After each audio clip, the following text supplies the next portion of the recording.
What's going on, everybody? What's up? What's up? We are back with some more Last Epoch preparation for the upcoming update.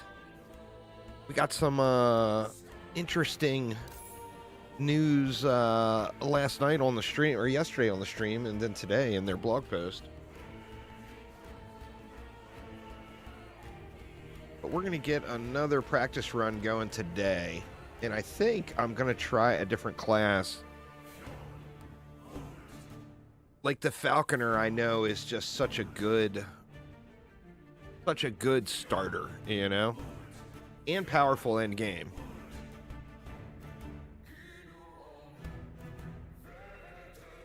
But I think we're going to try that out today. Take a couple of sips of the coffee here.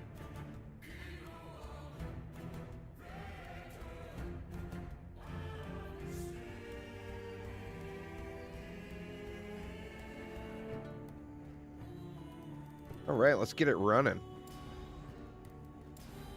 And, what up, SciTech?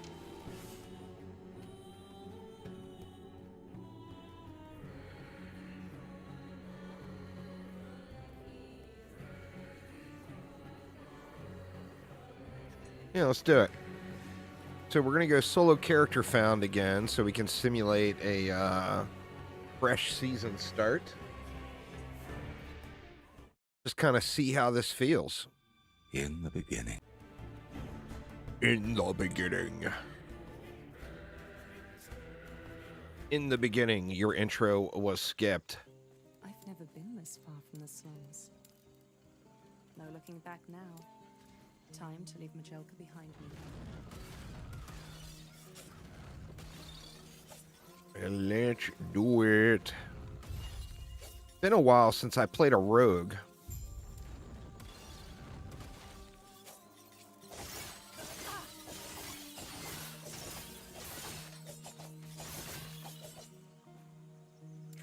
He wishes to destroy us and steal Atera's legacy.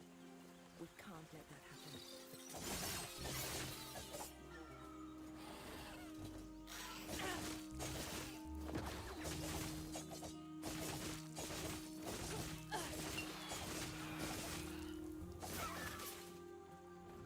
Short bow. Do we want to switch to a bow? I think we're good with melee for now.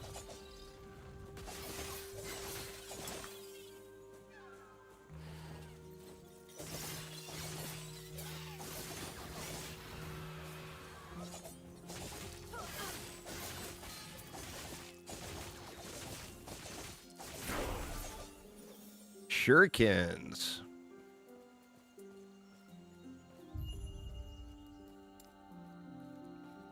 I would love. Kind of crazy how running the campaign never feels old to you. It's one of the aspects I feel like they did really, really well in Last Epoch. I mean, that's the whole thing with the campaign skips. Is one of the, there's a lot of areas where Last Epoch really shines over other ARPGs, but the campaign is one of them. So although, I mean, once you do the campaign a million times, you want to skip it, right?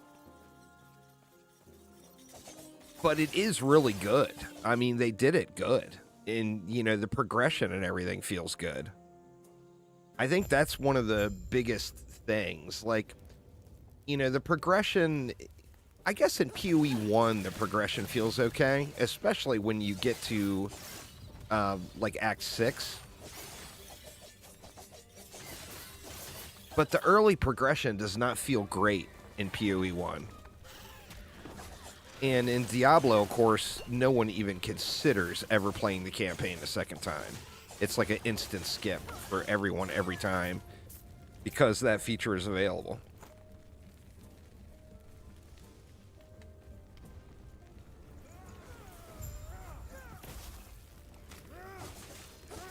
But I'm gonna try the Act 5 skip here and see if, I did it last night on the Void Knight, and I was able to kill stuff in the Monolith at level 30. But boy, I got slapped. I mean, you're super, super squished then, you know?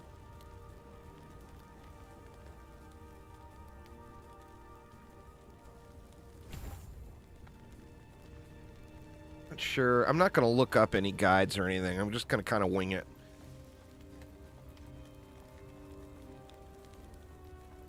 Let's get this here. We can throw that there and clear that. Oops. I did the wrong thing. Let's throw flurry there, and we can throw shurikens there if I want range.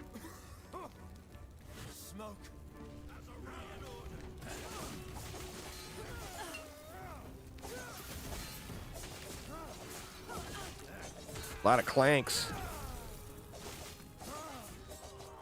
Clanking a lot from all these stuns.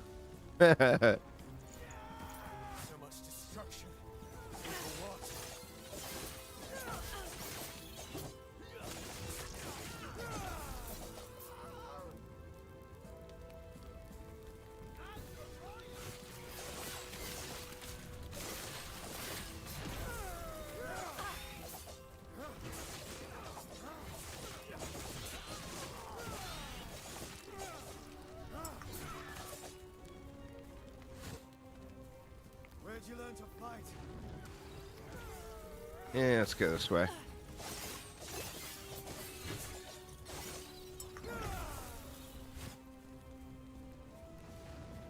Not happening. Before it reaches town.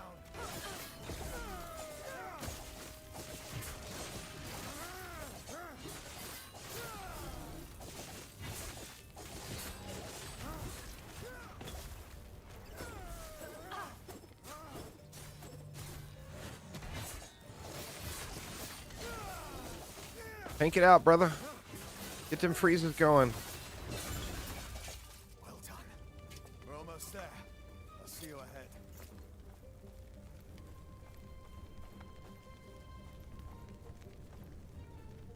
Scorpius earlier today about the PoE2 ad that popped up when you signed into Steam.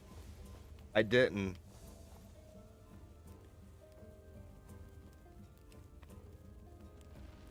I got it too. I saw that as well. All right, now do we want to go right into Flurry? I feel like we don't. Pardon me. I think I want to save that for Puncture. I just don't see a point. I mean, I guess I can always respec it. But I'm going to be respecing it right away, you know?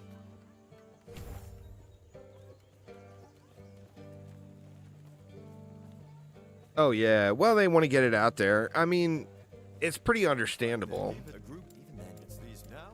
That interview with Zizarin last night, Zizarin actually, his video after was kind of clickbait bullshit.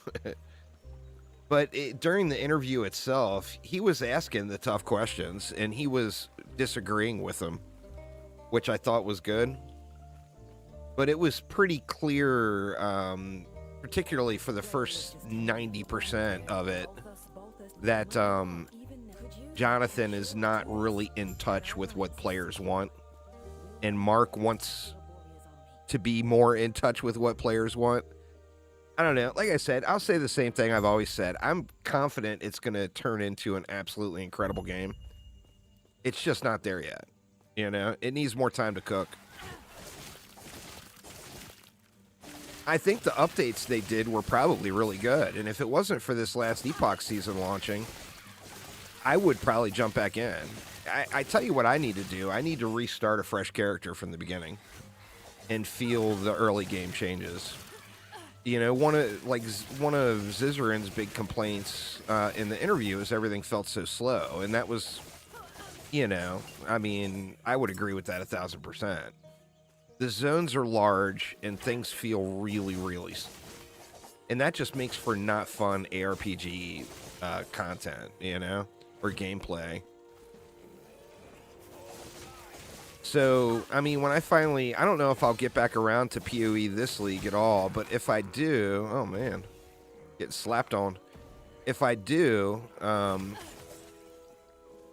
of you guys have got to drop a stupid potion. Come on now. If I do, I'll restart fresh from the beginning.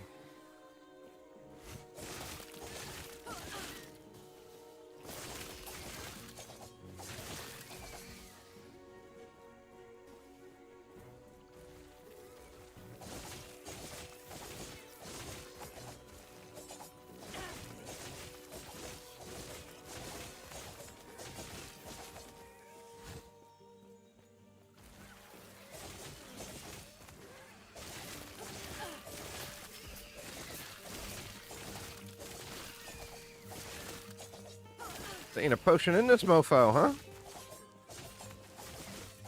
Where the heals? Come on, game. Give me the heals. I spammed him a little too aggressively. I might just have to run for the door. And there's one.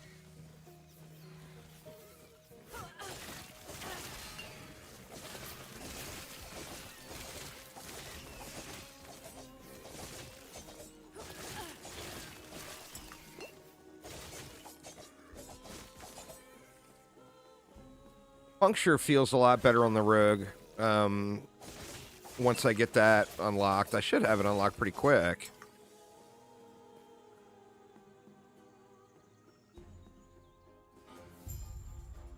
Do I not have it unlocked yet? No, it's level 5. I'm close.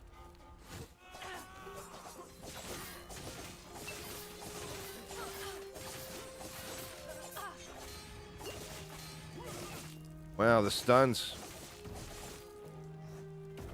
I gotta make sure I don't have a loot filter turned on, too, because I'm not seeing any loot dropping. Shit. God damn it. That's not good. At least I got my potions back. Yay! Potion refills. Gonna need them. Alright, didn't quite level up. Really need to get a level up going here.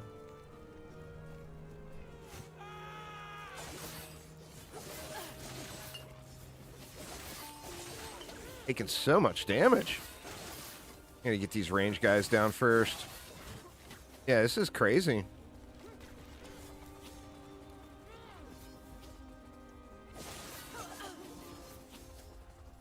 Yeah, this is another death. I'm just gonna zone. Let me make sure I don't have a loot filter turned on. No, I got no filter. I'm just not getting any loot. Like, literally nothing.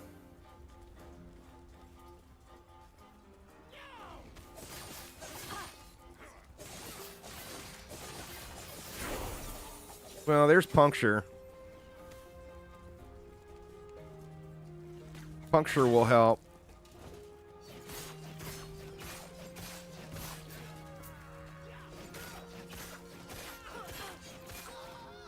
All right, let's get rid of that for puncture.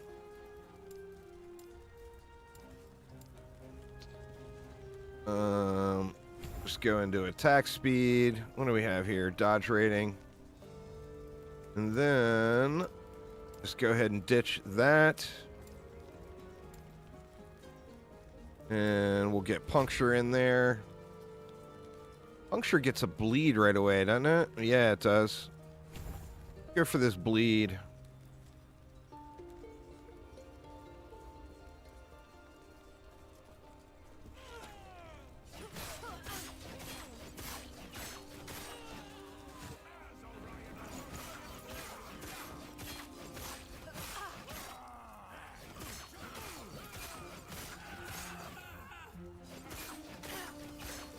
There's a ruby amulet.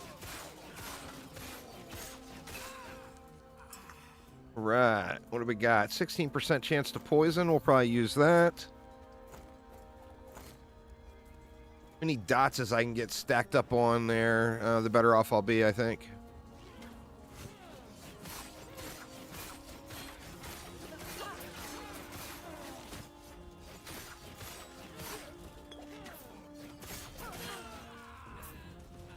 God, not getting any potion drops.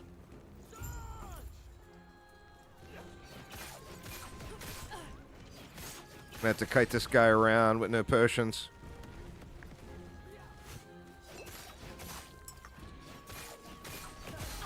Try to get some dots going at least.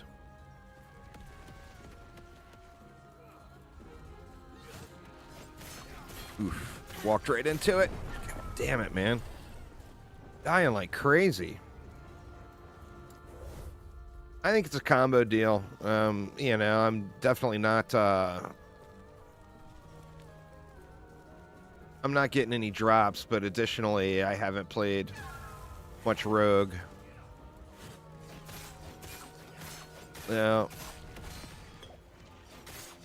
Combine no drops with heavy duty nubbery, and it's a vicious combo.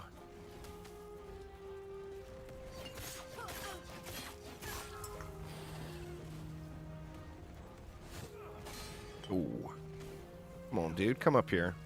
Get away from these stupid birds.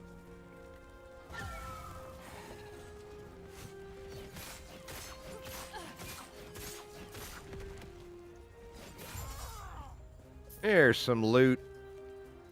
Bunch of stuff I don't really want. Here's that'll help. Scepters. Of course I'm getting scepters. Why would I get anything besides scepters?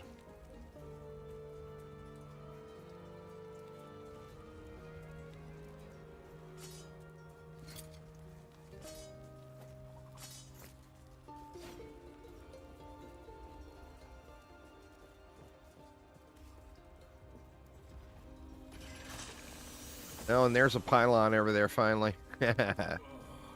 Couple of well-placed pylons would save the day right now.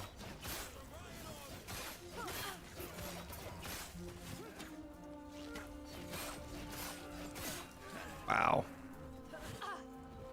Taking so much damage, man.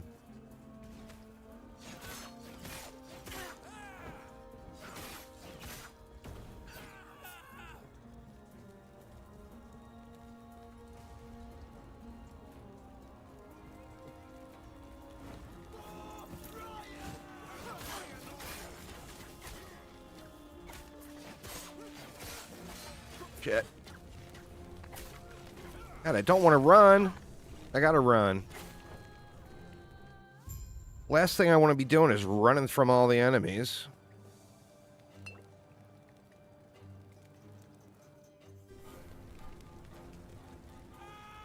Oh, look at this. How convenient. Oh, and it ends up being gold. Boo.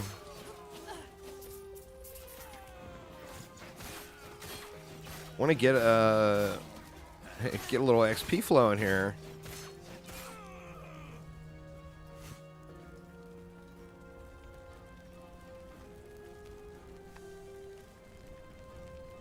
I guess it's been a long while since I played a Falconer. Like back when the Falconer first launched and that Ballista Falconer was like the explosive ballistas was like silly OP. Is the last time I played a Falconer.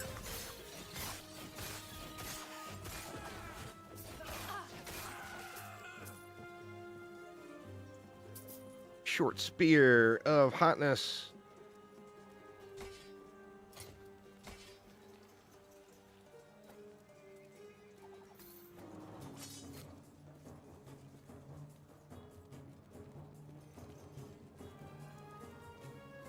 Give me a big old splody boom pylon. The pylon of wrecking all the faces. That's the one I'm after. Not happening. Ooh, another one. Perfect. They do... Oh, another gold one. They do have a lot of pylons throughout the campaign, which is pretty goddamn convenient, you know? They're just so strong.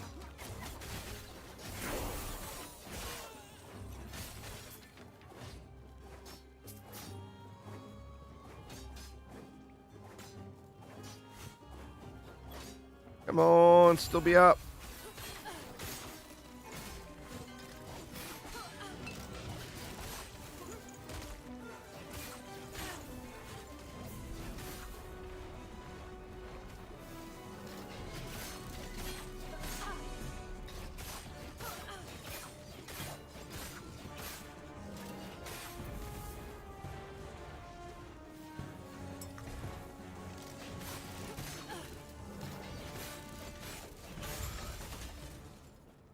right. Short bow of stillness.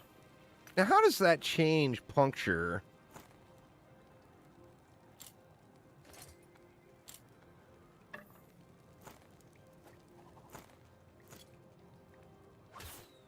Oh, okay, it makes it a ranged attack. Is that what I want? I kind of like it being melee.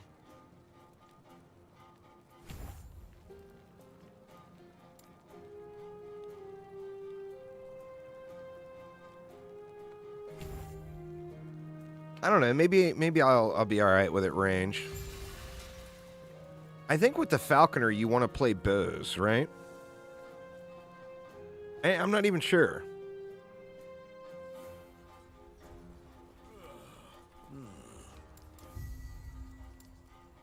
Typically, yeah. Smoke bomb. We'll definitely get a little smoke bomb in our life.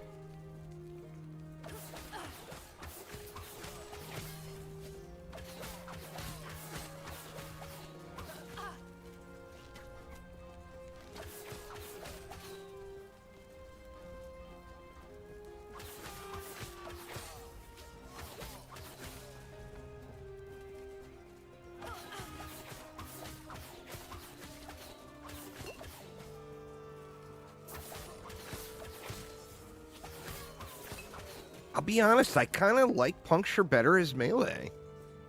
Maybe I'm a weirdo. I mean, if I'm going to be using puncture throughout, am I just a weirdo? I think most people would enjoy it more as ranged.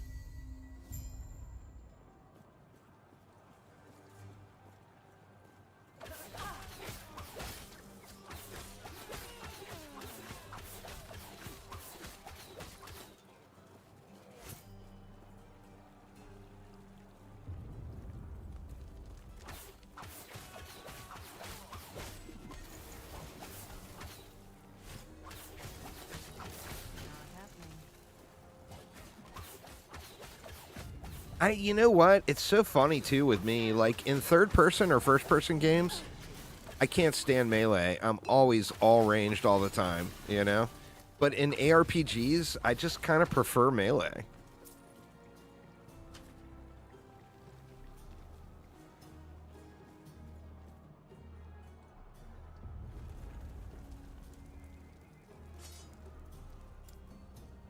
Let's see, what do we got?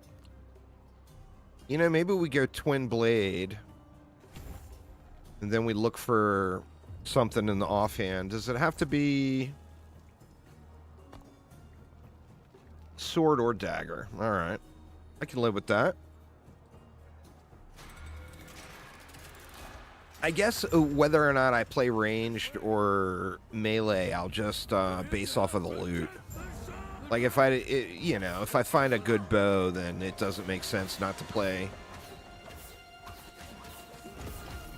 ranged, you know. What up, Phantom? How you doing?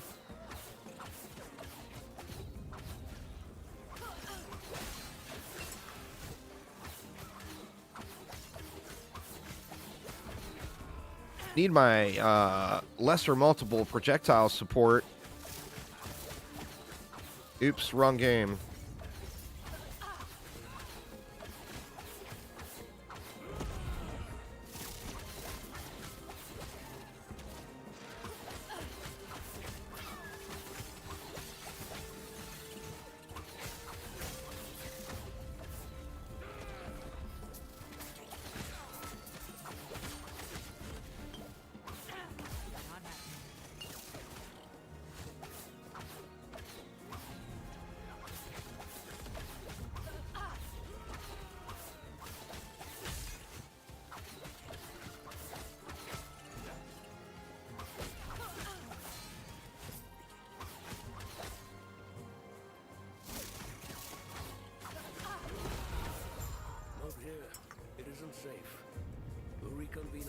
Here's the loot.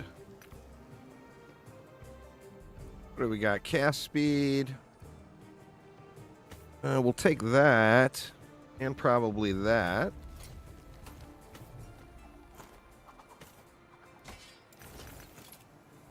That should hold the perhaps more at living. Well Tell you what, let's get out of here first, and then I'll explain more. Good thinking. Books are hardly worth it if you don't know why Orion is after us.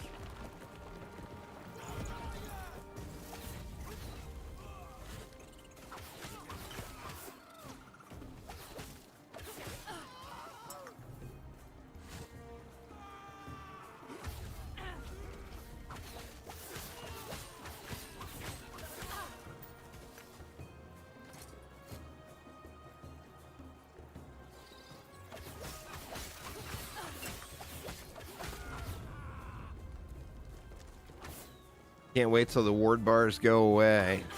Wait, what are they gonna be? I missed that part.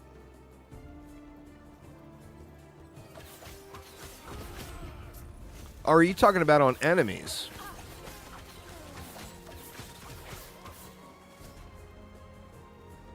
Are the ward bars going away on enemies? What are they gonna do? Just buff their health?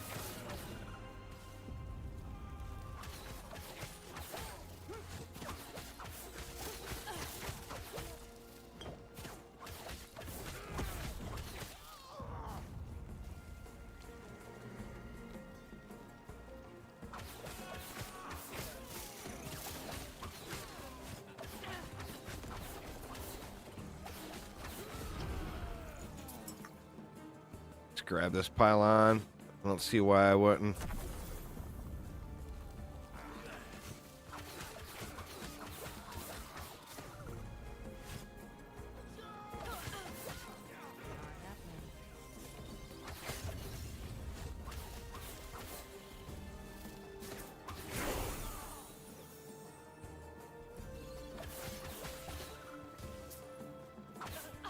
Thunder Strike. Oh, that's like a...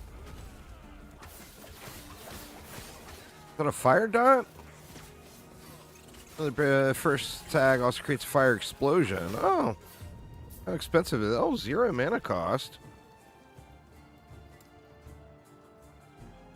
Where do we want to go here? Damage taken while moving sounds really good.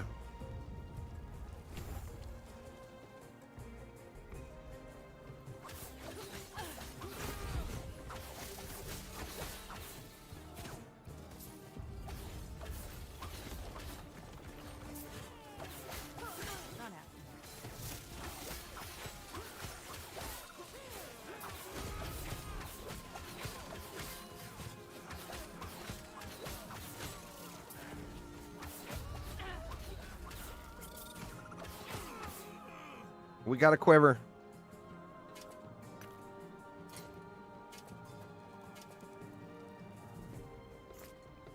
+3, boo, cold damage. We'll take it. Dropping them from all elites, Nemesis, Exile, Mages, champs, only having only major bosses. And it'll deteriorate 50% faster. Sounds kick-ass.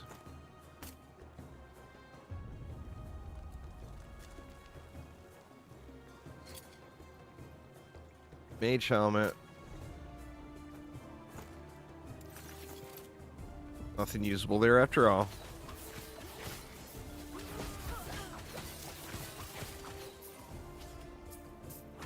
I guess this puncture doesn't feel too bad with a bow.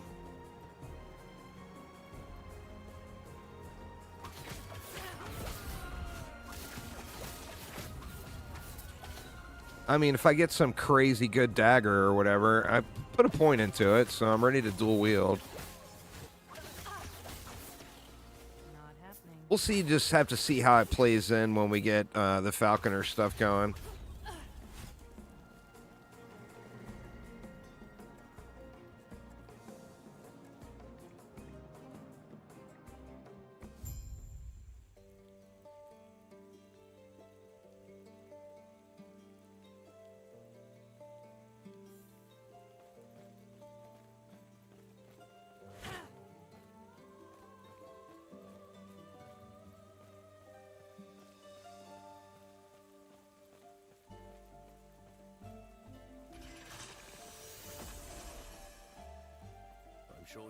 questions, but let me first check and make sure the Epoch. You're about to go on a ride there, Mr. Keeper Balthus. Free bird rides. For Balthus only.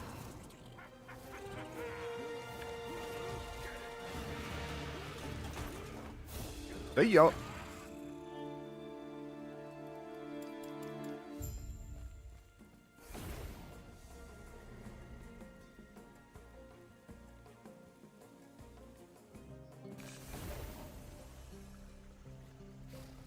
Eterra's blessing.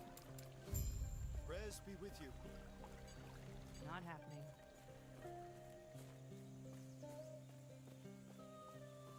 Everything okay? What? And what happened? We had are you'll stay safe, stay alive, and bring Balthus back.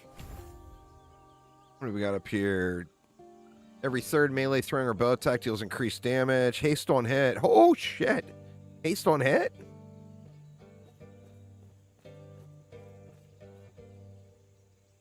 Not happening. Nah, I'm just running right through.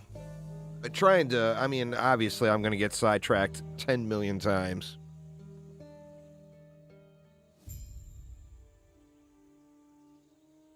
You know, getting sidetracked is my specialty.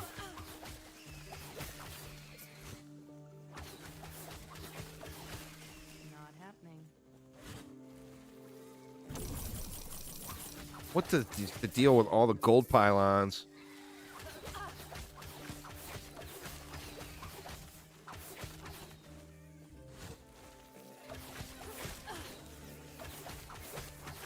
I kind of want to play this as Falcon or Ballistas, but I don't think that's the most, you know, I don't think that's a crazy efficient strategy for campaign.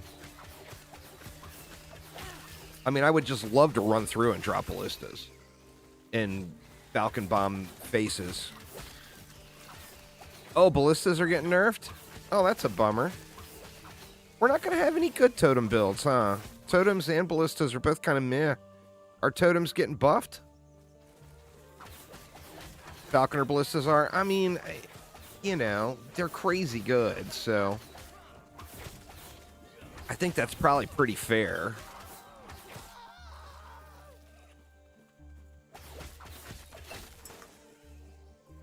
You know what? I like totems and PoE so much, and I just could never really get into the totem build in Last Epoch.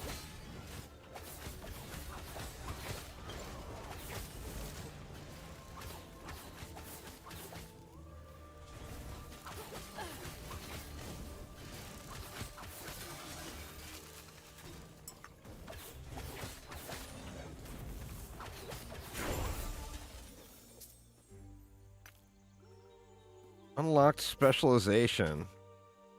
I mean, do we even bother with that specialization yet?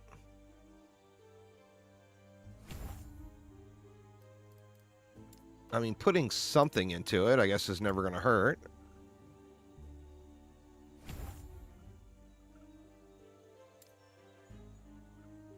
I mean, what do we do? Shift? What do we got? Cooldown recovery speed and mana efficiency. Yes, please.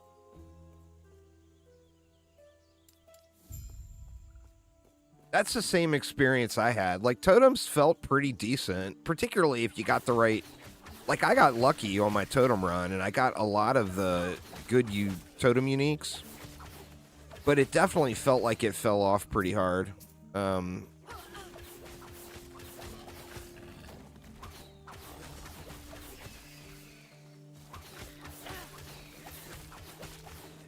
Like, relatively low, too. Like, you know, corruption 150, 200. It felt like it was falling off. To me, anyway.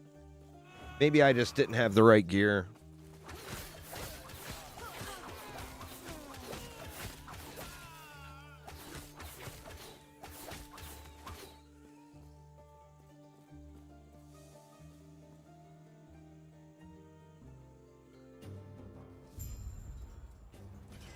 I mean, it might be something that's real gear dependent, too. You know?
Totem.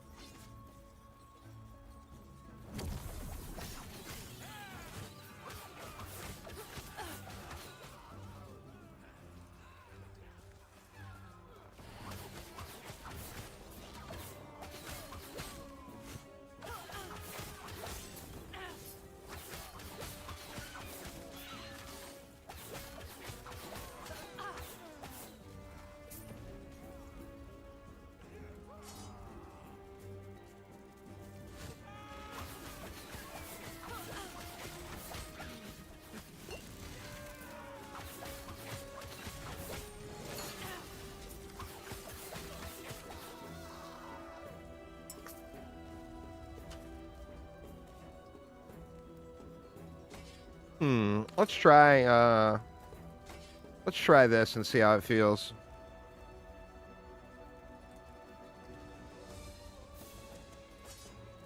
Yep. Oh, I thought it said sword or dagger. Oh, that's a two-hander, derp.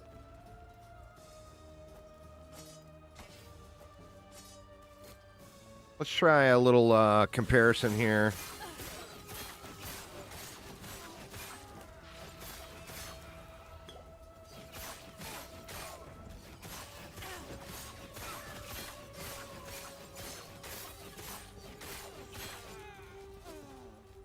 Actually feels pretty similar. Less aiming, I guess.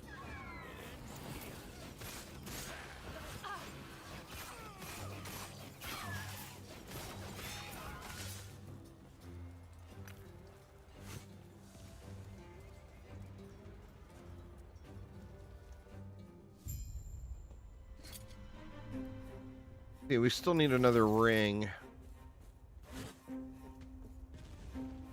I'm not gonna turn the loot filter on until I get every slot with something in it. Now wondering if I should have stayed with the bow for this fight. Reaching me was impressive, but it's mine. No memory. It's pretty cool the way they made these abilities so that you could use them with either a bow or a melee weapon. I think that's definitely a pretty cool thing.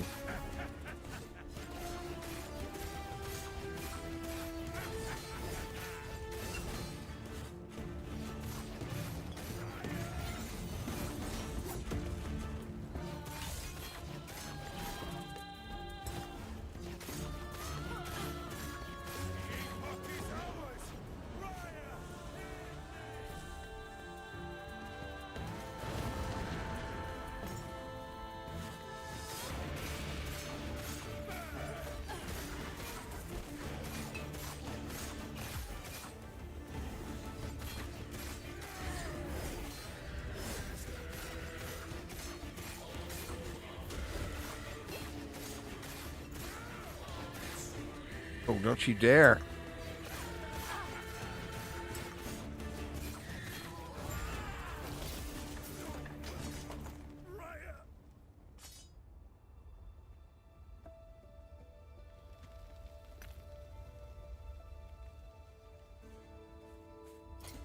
All right, let's drop that on the ground. I'm going to save those for a moment.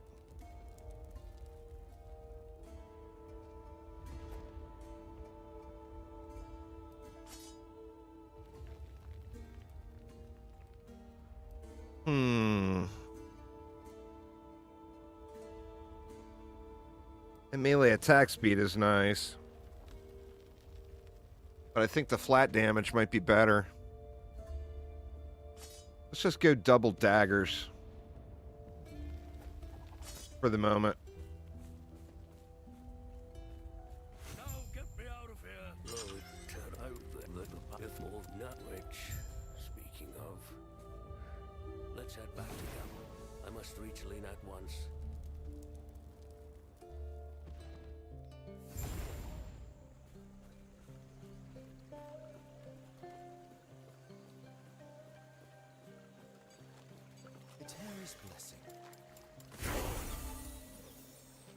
Thank you for the points.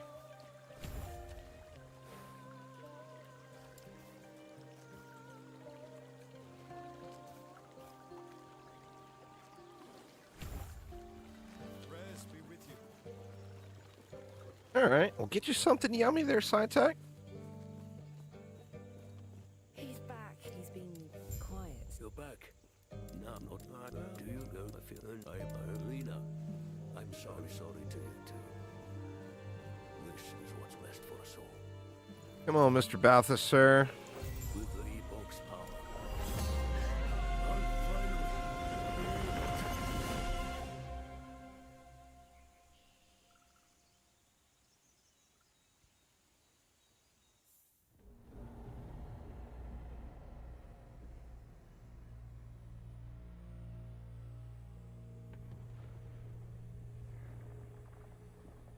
All right.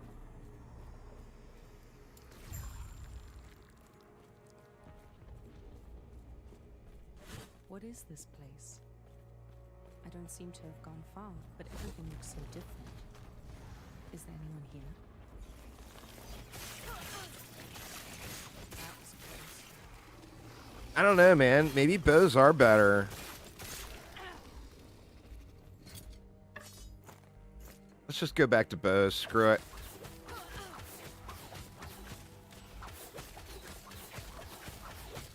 Easy.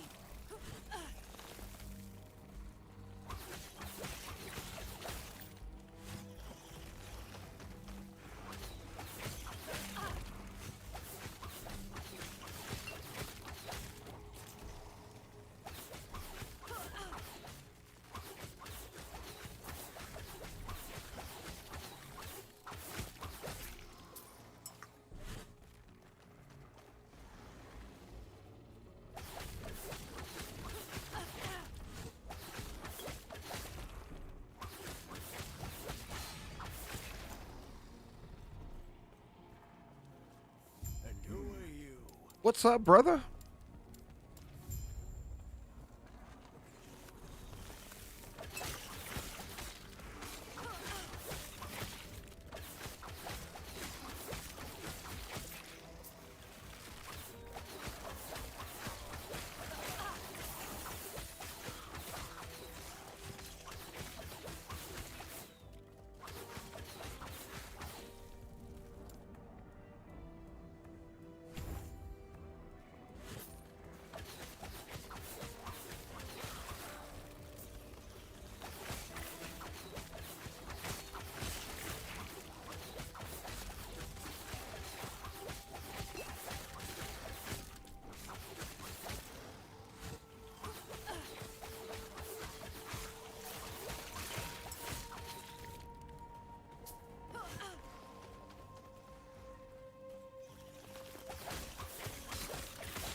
Terra watch over you.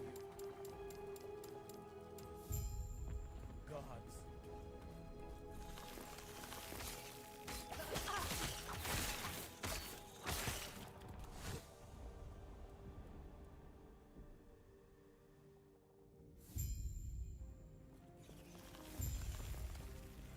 Yes. If I'm gonna go with bows, I really should take that point out of the dual wielding.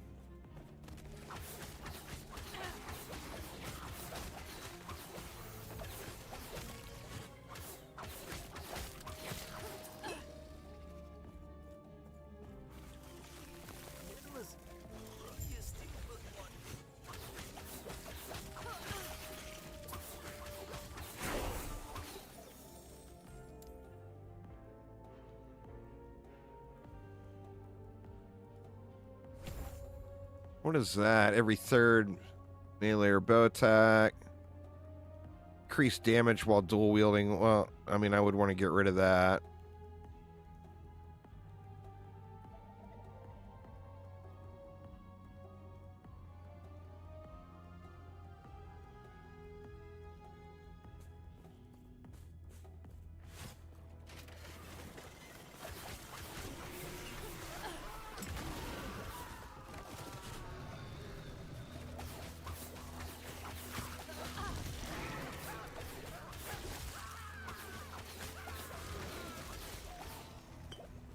I need to get myself a bow loot filter. I've got, I went through and made a Blade Dancer dagger loot filter.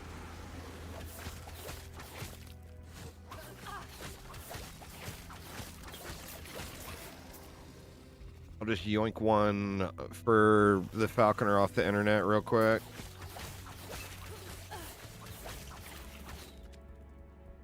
Just do that real fast. Let's see. Let's find us a loot filter.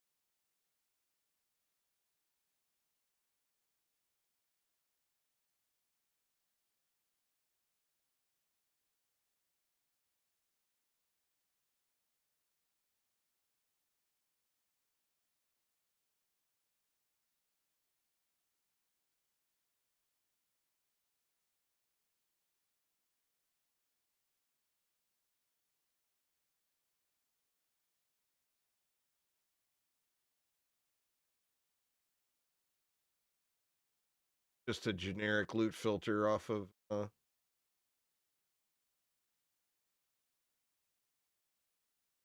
website, but it'll get me for now. Let's see. Let's add a filter. Falconer. Do we not have a bird? The hell, man? No bird?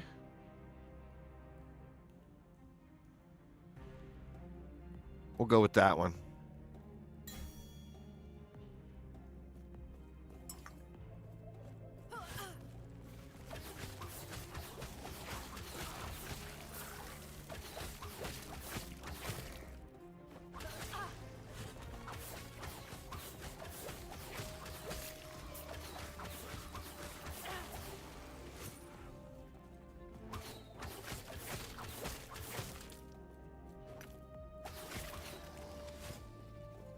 Gods be with you.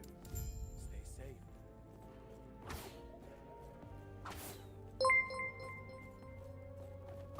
Crafting, you should craft often.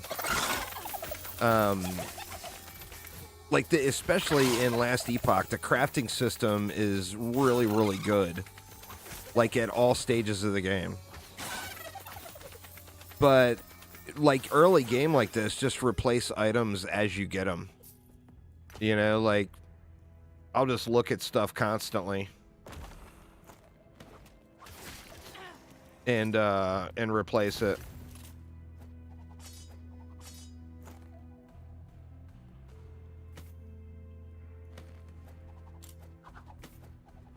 But yeah, the crafting system in Last Epoch is really, really good. So like at any point you can just open it up and craft something on. Like say we wanted to add a chance to bleed on this bow. We can just do that. Just throw it right on there. And then we can go bow damage. Can actually upgrade that one. So now we just turned that mediocre blue bow into a decent little bow for no cost, really. Yeah, I mean, the further you get through the game, the less you'll do that. But like early game, it will be constant. And thank you so much for the follow as well. I do appreciate it a ton. Like, the earlier you are in the game, the more constant it will be. And then, you know, when you get to empowered monoliths or whatever, and you're pushing up corruption, you're going to get those upgrades a little less often. And you'll want to sink more into getting them upgraded. Oh, no, it's all good, man. There's no wrong questions ever. I'm not an expert by any means, but I'm more than willing to share with you anything I do know.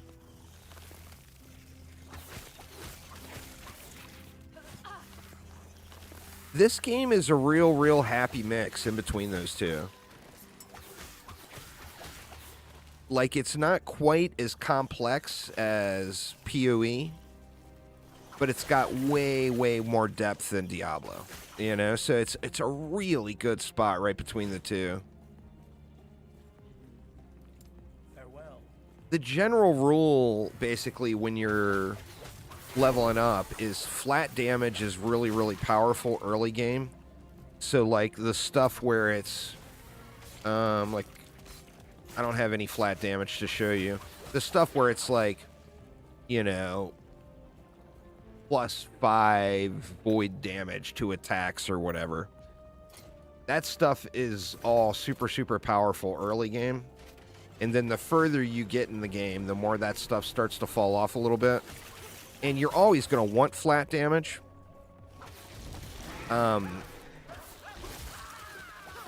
But late game, the percentage damage gains are going to be substantially more valuable to you. I mean, like I said, you'll not want to give up the flat. But early game, percentage bonuses are very, very small. Because, you know, your damage amount is small. So, like, if you're only doing 10 damage per hit and you get 20% increased damage, you're only giving yourself 2 more points of damage, you know?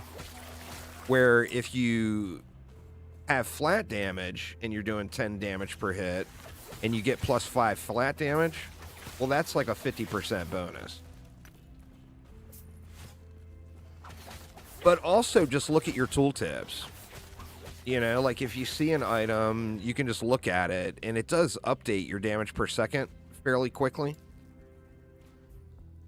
And I want to get rid of that point now. So just look at your tooltips too if you're not sure, you know. The tooltips aren't perfect, but they're a good general representation that you can look at and see if it goes up or not. Like, I'm going to be switching over and using mainly Falcon stuff here pretty soon. But for right now, I can just look at Puncture, which I'm spamming fairly often.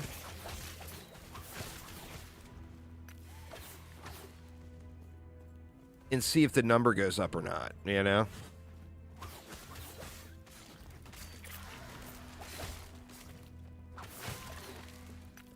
What brings you here?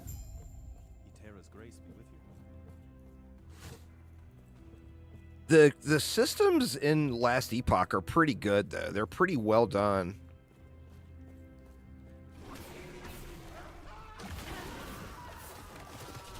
Is that... I feel like I need to go...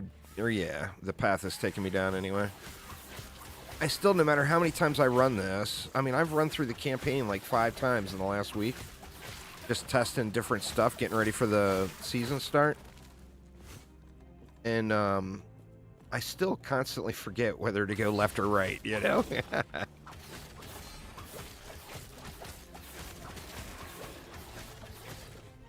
I'm really looking forward to it, too. I'm super excited for it.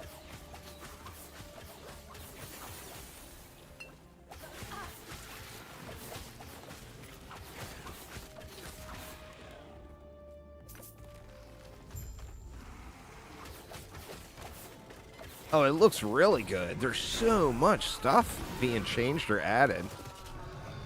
The season looks incredibly good. Not happening.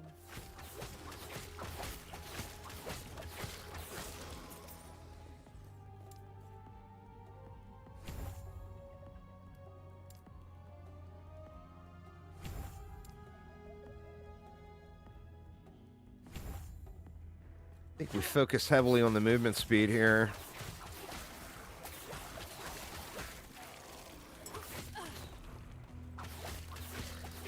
I'll actually probably want to unspec that once as soon as I get the Falcon stuff going.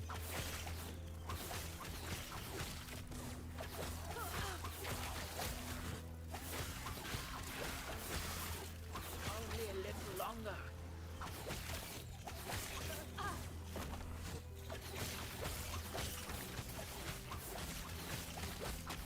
Not happening.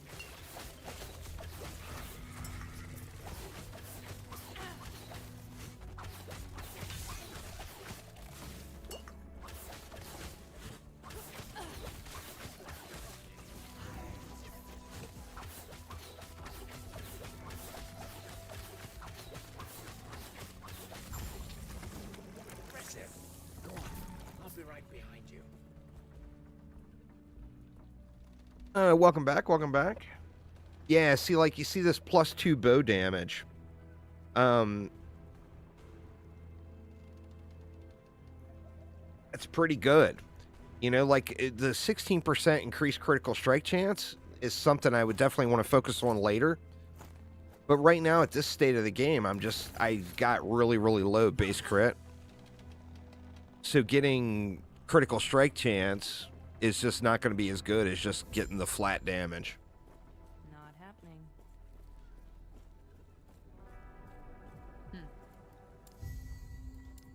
I see. What? Go on then. Bah. You are now alive. It we at least the gods have long left All this. right, we got idols. Their memory will give you comfort. Be safe. And for armor, I'm mainly just looking at survivability things. So, I mean, mana regen, anything that will keep me moving since I'm going through the campaign. So, like, mana regen or mana, increased damage is always good. And then, desperately need a belt. And then just anything survivability related. You know, the fastest way to get through the campaign is to reduce the amount of downtime you have and not die. You know? Anytime you die, of course, you got to backtrack. So if you can reduce the amount of downtime, make yourself move faster, and make yourself stay alive longer, you're just going to get through the campaign quicker. And with Last Epoch, too, you know, a lot of the base of the game, particularly if you go with like a melee setup, is going to be very survivability oriented. Like, the abilities themselves do pretty good damage without, you know, as far as like their base damage that they've got going on. So if you can keep yourself alive and just let the abilities themselves just kind of do their thing.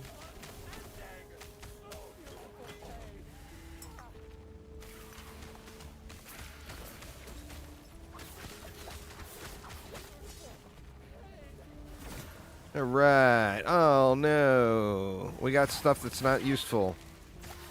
It's so funny, man, with that stuff. Like, if I was playing a melee character, I would, without question, have a bow there. RNG just hates you sometimes.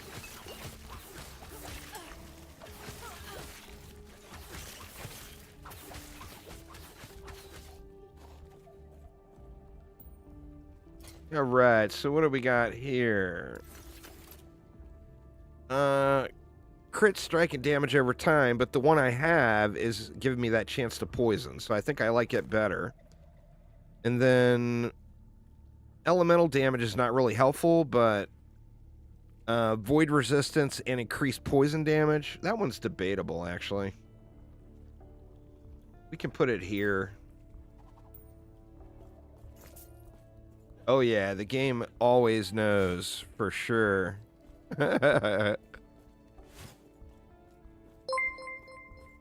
RNG knows whether or not it's your friend. Thank you so much for subscribing. I do appreciate it a ton. Where am I? Or the notification popped up.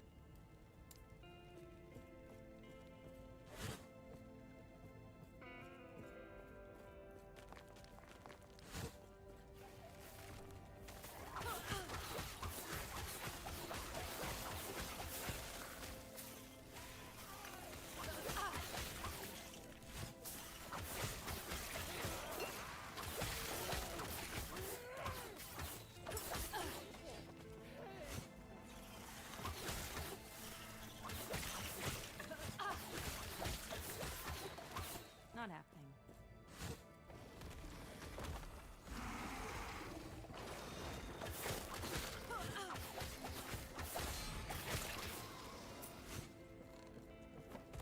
Oh, I thought there was a pylon over there. I wasn't paying attention. There's like almost always a pylon across that gate, it feels like.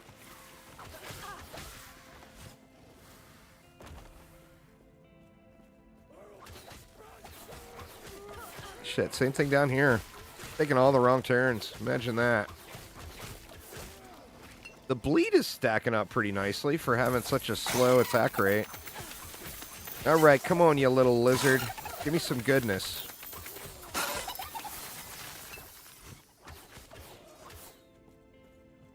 What's he got? Well, there's a belt upgrade. I mean, anything is an upgrade there, you know?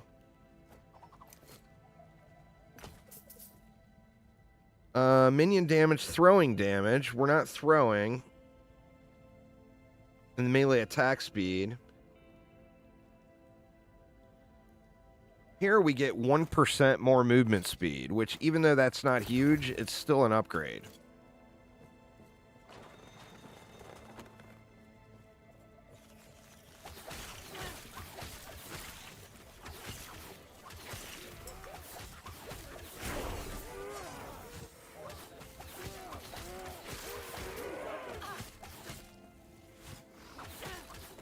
Not happening.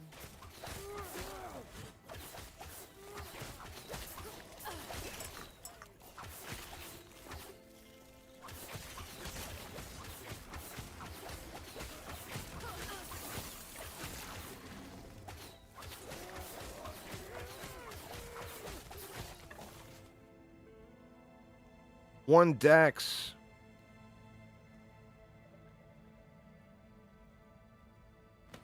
I think just that one dex is more damage, so we will take it.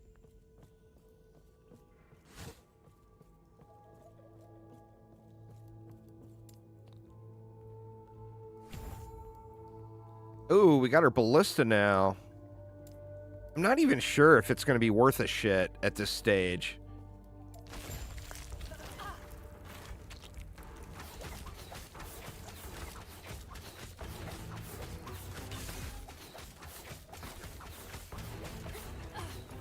God, their attack rate is awful. Those ballista attack rates.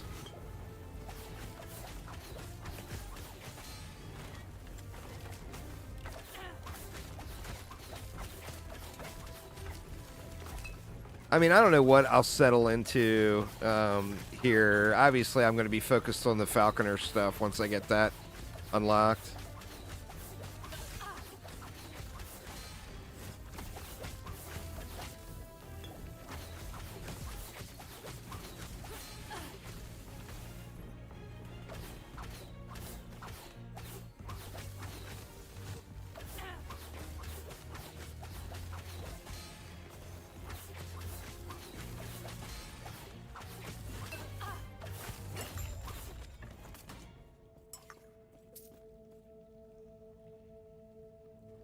I mean, it's a small upgrade, but it's an upgrade.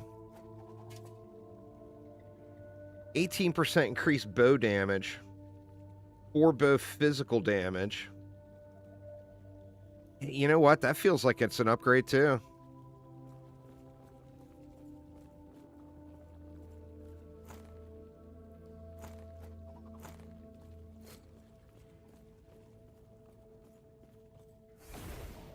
All right, let's get out of here.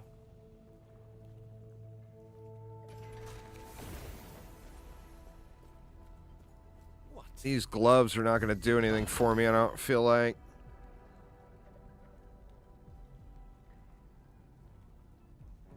Gonna bother with those. Panium, life, please. Stop it. All right, we got points. What do we want? Poison chance? Do we want some flat damage? I mean, this gives us flat damage. And attack speed. I do feel like I probably will want to go into that.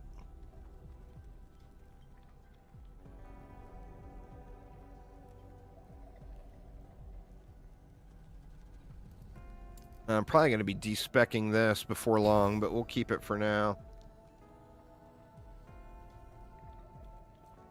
Gods be with you.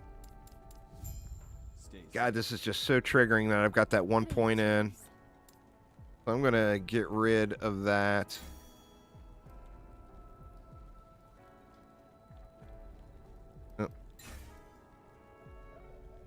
And then we'll just throw it right back in there. Do not dwell on regrets.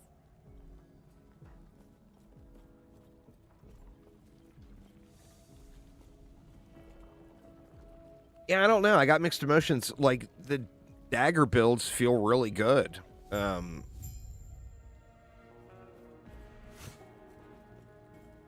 it's also been a while since I played bows.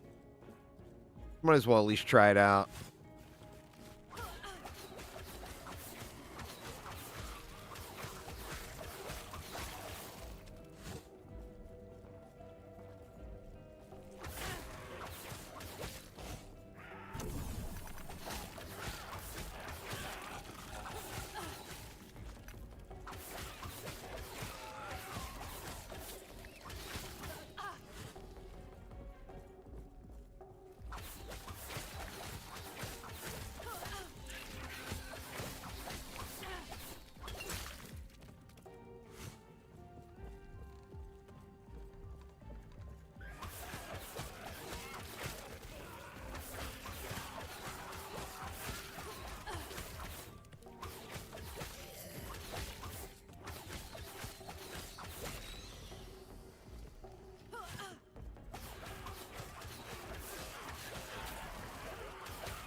See, man, all I'm getting is this melee attack speed stuff. The increased damage over time would be nice.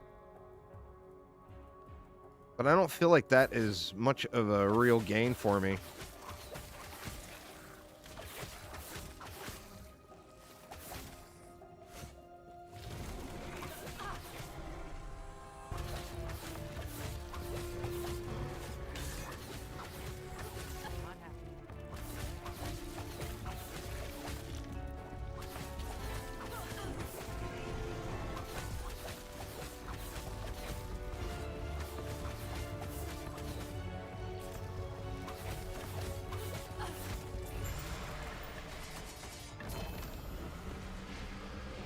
Minion damage. Boo!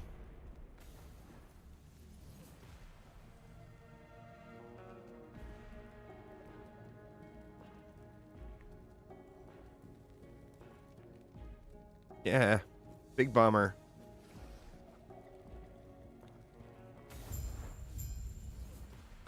If you go through the full campaign, I think you're supposed to be at like level 60 to 65 when you start monoliths. However, don't be afraid to start monoliths way lower level. Like, one of the things I'm going to try on this run right now is starting monoliths like 30 levels under where I'm supposed to be.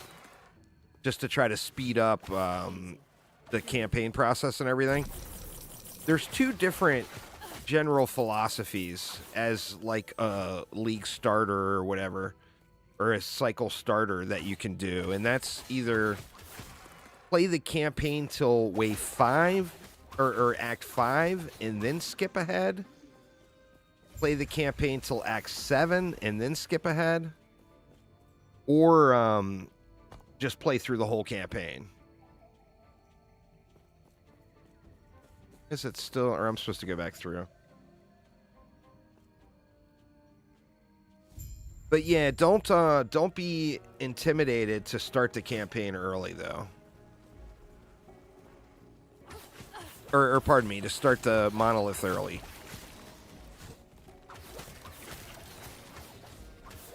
Probably like another 2 hours or so, and I'll probably be at my first monolith attempts. Now, I haven't done it on this character before, so I don't know how it's going to be. But I am going to try to do it at... I'm going to try to only go through Act 5 and then skip all the way to Act 9 after doing some monoliths.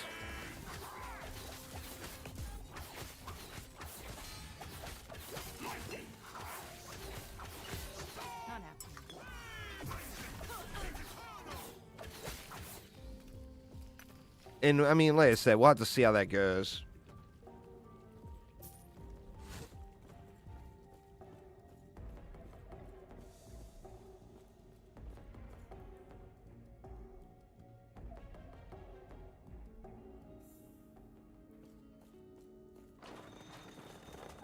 I've done the Act 7 skip a bunch of times, and that feels really good. Like jumping into the monoliths at the end of Act 7. Alright. Did we go into this poison chance?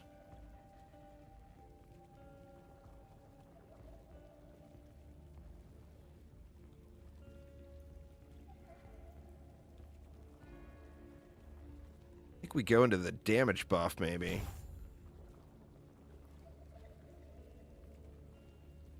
I'm not sure. We only got a couple more points to put in here. And we'll be going Falconer.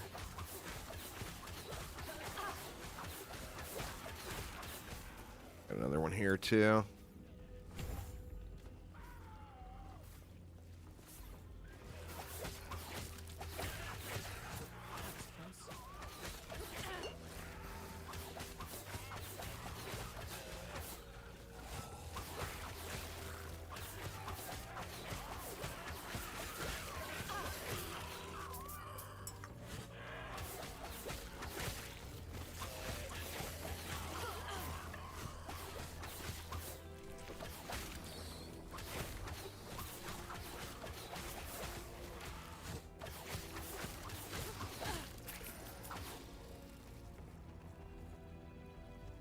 +2 bow cold damage. That one's debatable. But you see, you can look at that, and we see like my puncture is showing 244 damage per second on the tooltip. If we equip that and then look, it's 226. So even though that is a higher rarity item, it's actually a damage decrease. But yeah, we'll keep our 226 there.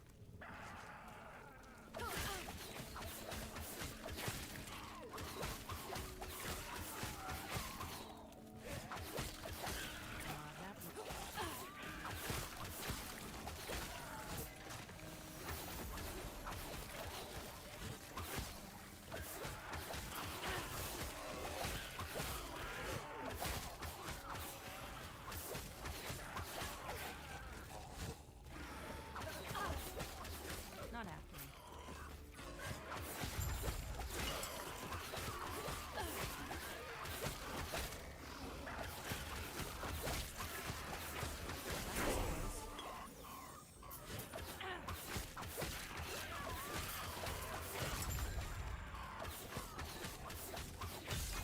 Not happening.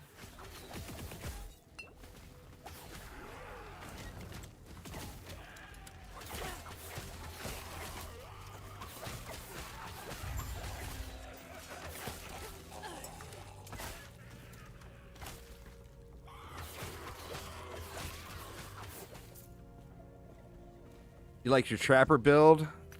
Hey man, nothing wrong with trap builds. Let's see, what do we got there? Attack speed, we got a slow. Increased damage over time might be nice. There's a little bit more movement speed. Throwing damage, boo.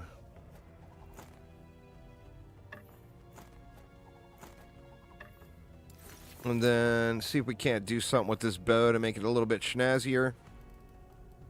We can throw a bleed on it.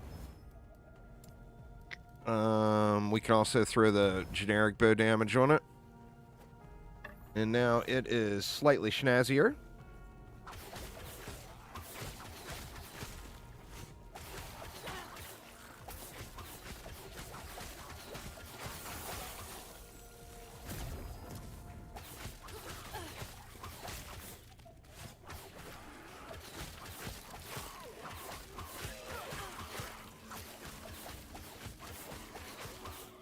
My favorite Falconer build was definitely that explosive ballista build, but that was when it was broken OP too. It was pretty ridiculous. So, I mean, I think that's probably a part of why I liked it so much. You know, we all like the ridiculousness. Well, how convenient to give me a pylon right here.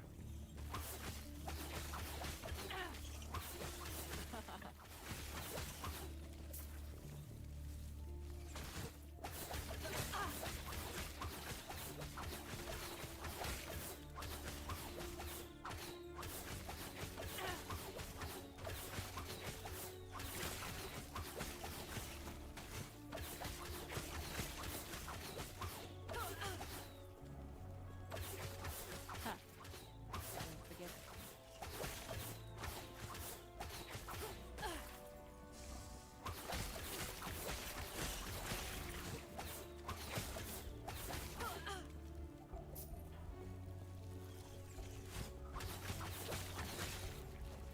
Not happening.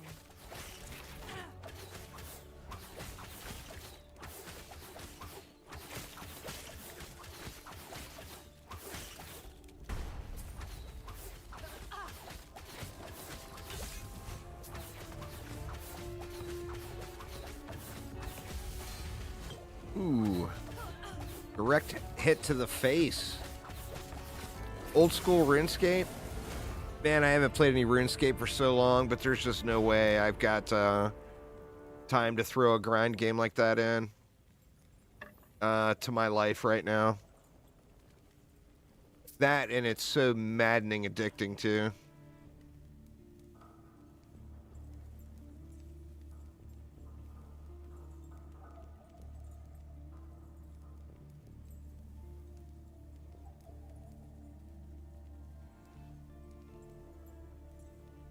See, that one's got...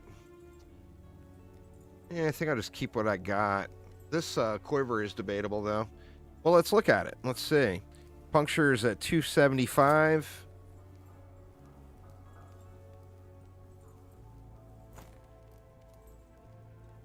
That quiver is a little bit of a downgrade.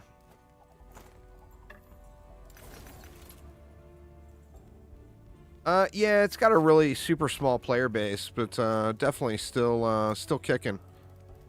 What do we got? Health on kill. Never a bad idea. We'll just give a rando resist.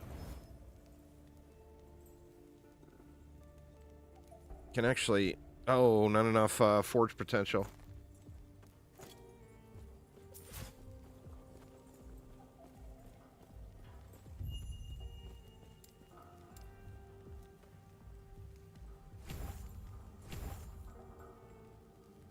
Right, there's our 2 points. I said this, I think we're going to be de-speccing here in a moment. Grace be with you. Take care of yourself.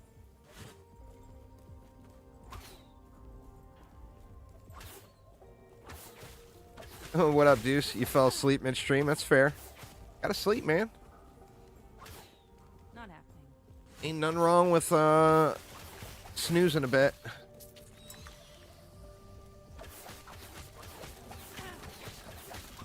All the people that say sleep is for the weak all get plenty of sleep. You know? Oops.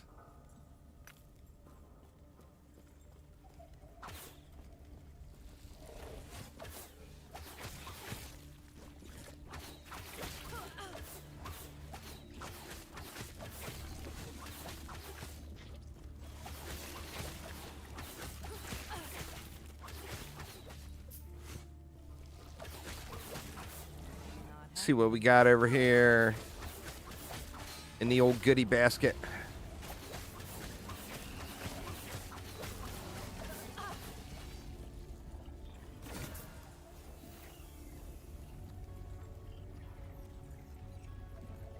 Oh, wow. Oh, no. Did I crash? No. I thought the game bogged down for a sec there. I thought it crashed. They won't forget.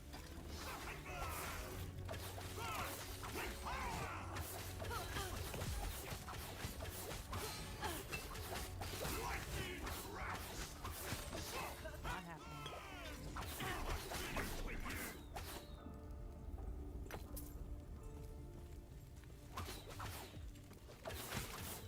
Knocking out all your coursework early so your last Epoch gaming will feel guilt-free. There you go.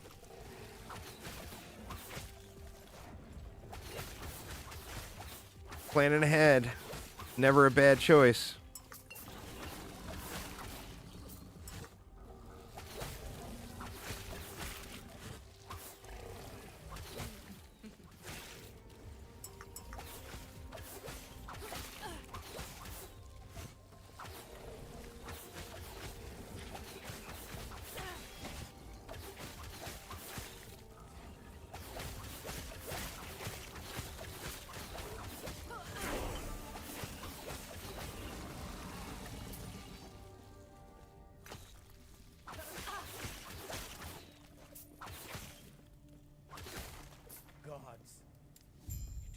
Over you.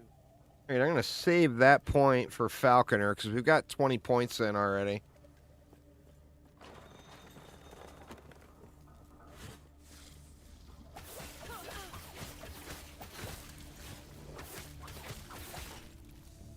Easy. Too easy.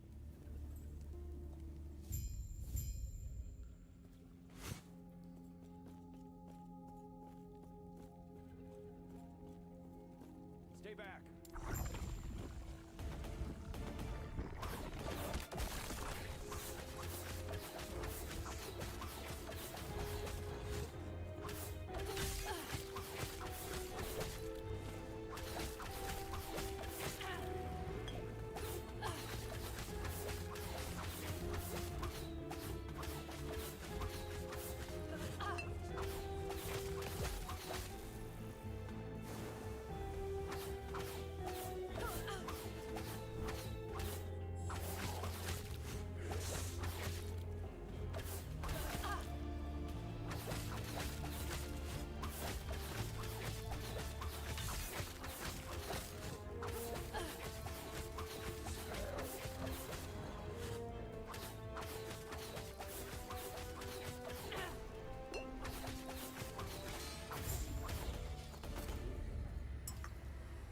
What you got for me?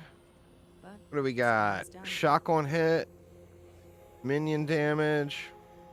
Lightning damage with shurikens. Man, that would be awesome if we were running shurikens. All right, and the Falcon is born.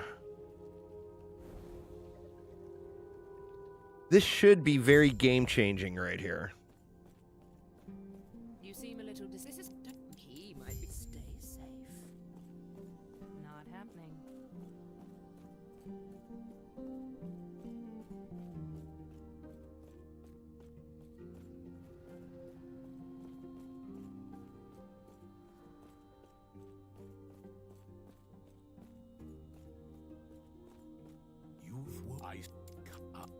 If I then close. All right, choose mastery, a Falconer.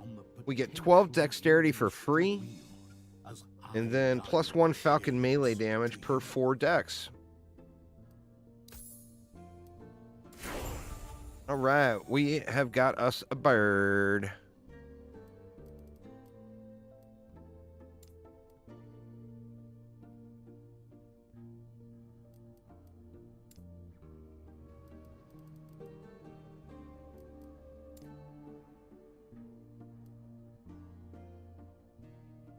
I see that you are still you.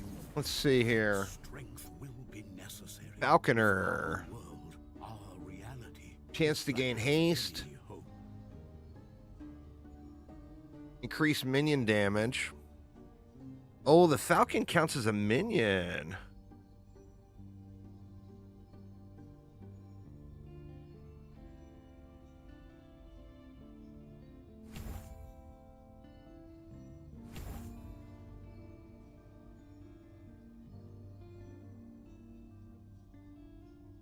All right, now it says here passive summons a Falcon that fights with you. Okay. But then it says active Falcon strikes. Does that mean I can hit that button? Get back out into an area and see. It's been too long since I played a Falconer.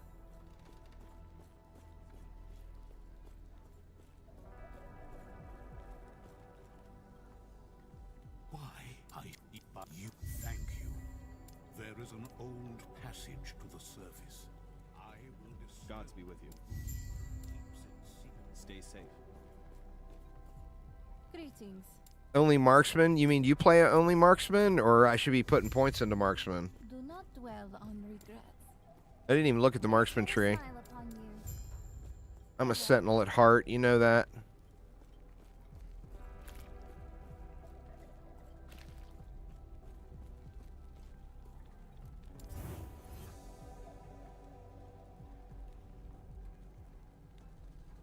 I think that's a real good choice there, Deuce. All right, so yeah, so that is giving me a cooldown there, so I can actively use that. I think I want to put that here then. You know what? In fact, I think I want to put smoke bomb there. I'm not sure what I'll put here yet.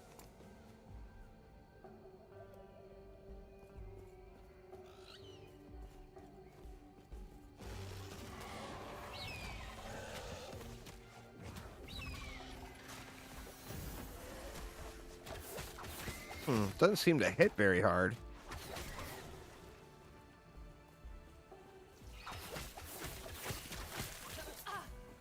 Oh, I need to get, I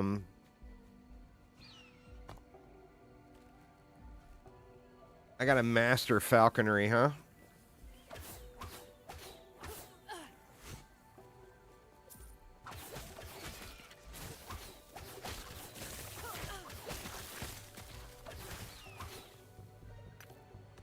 That costs mana? 48.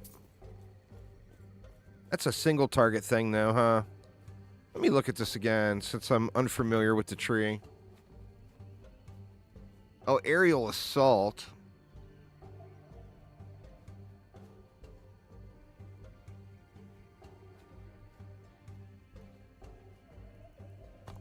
Let me see. Let's despecialize that for now.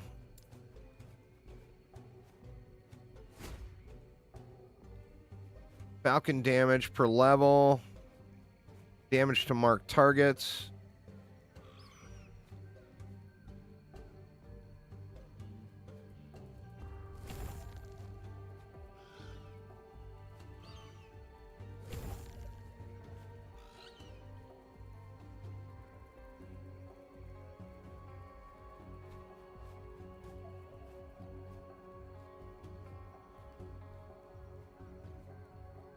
Not sure what we go for.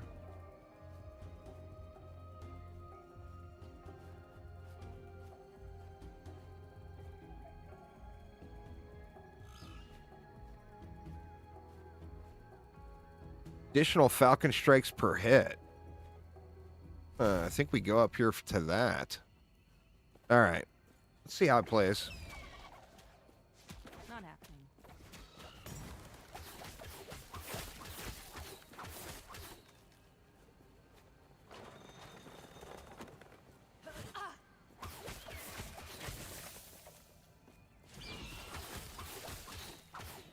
Oh, wow. Homie got all up in there.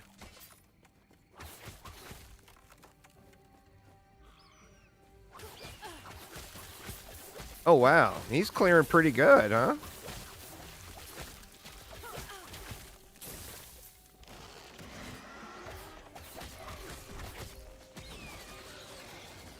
Oh, shit. That hits really hard.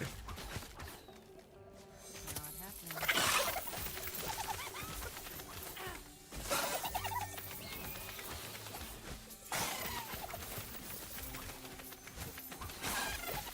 Dude, that loot lizard just wants to go to the next neighborhood. Holy shit. He wants nothing to do with me. 30% increased damage over time, 26% chance to bleed. We might be able to turn that into something. Oh, dang.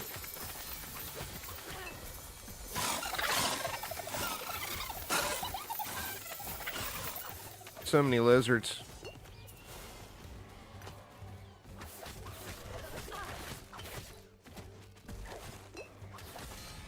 Oh, wow. Oh, wow. This guy's hit hard.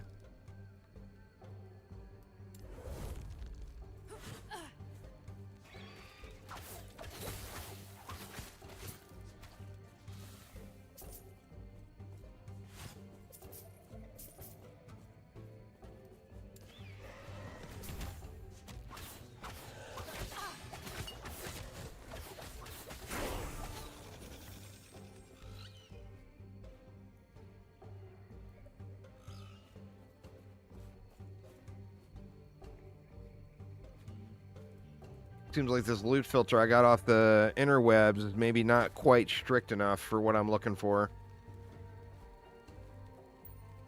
I mean, that is not an enormous upgrade, but it's something. Let me see if I can do anything with this. We don't have very much forge potential.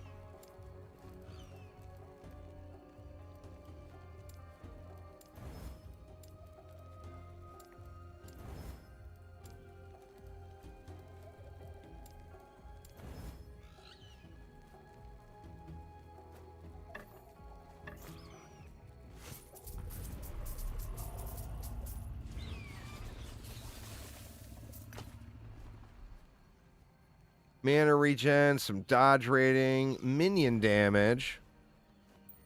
I gotta remember minion damage is going to help me out.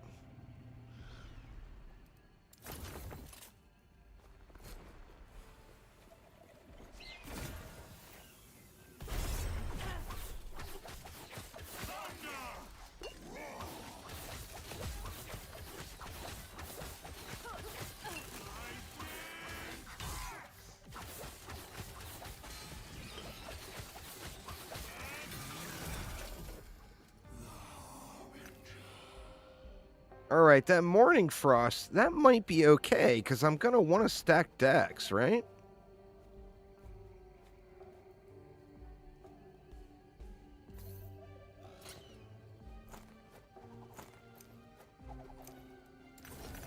I just need to get decks on everything.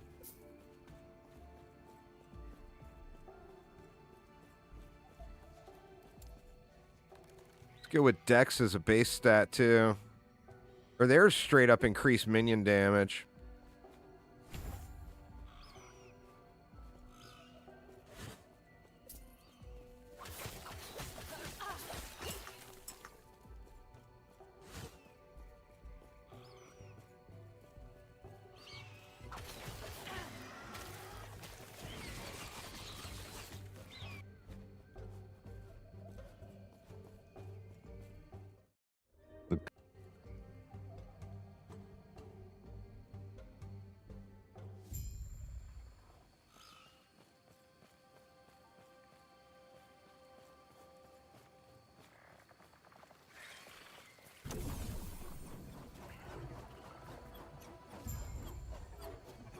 Game's telling me, go back to Sentinel.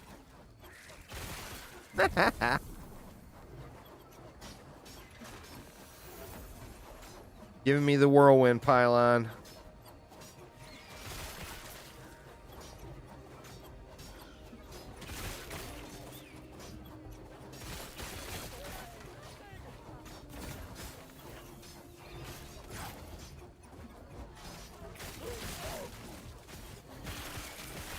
Not happening. Easy. Too easy.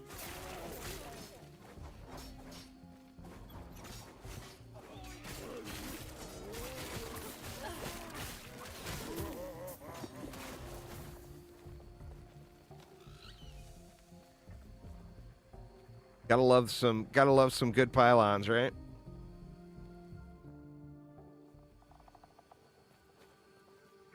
Not happening.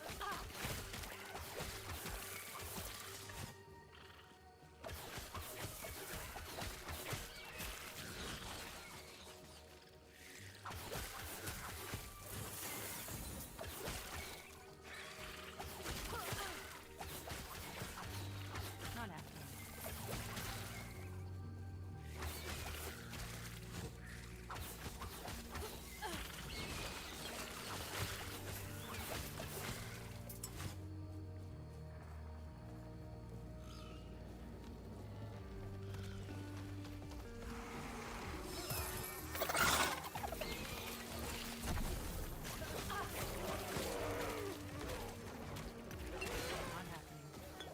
Oof.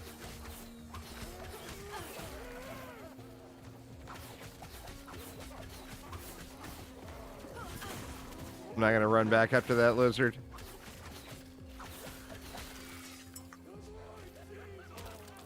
I bet I average like an hour per playthrough of the campaign just chasing lizards that run the wrong direction.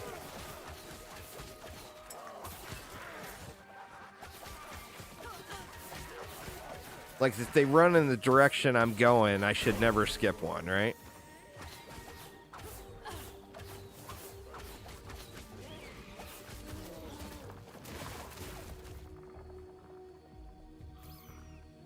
There is another... Oops.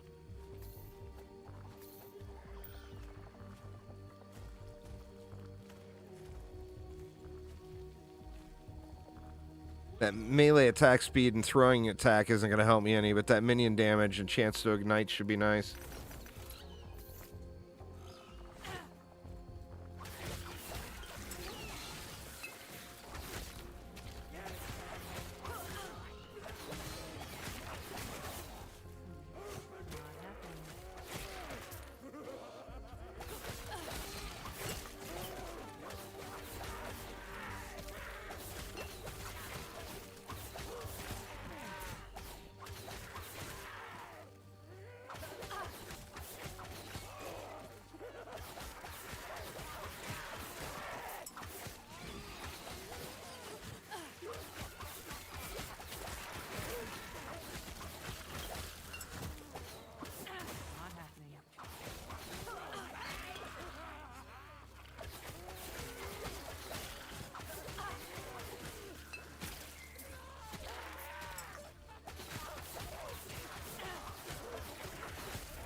Oof.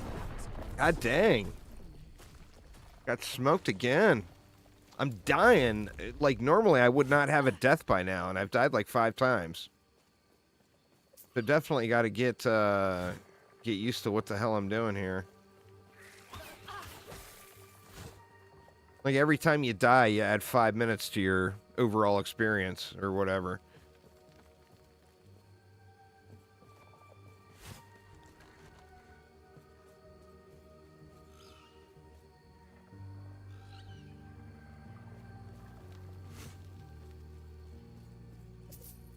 Not happening.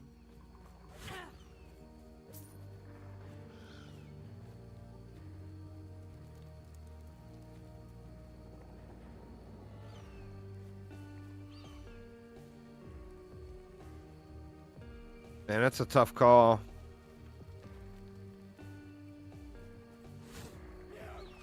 Well, that's the one I threw on the ground.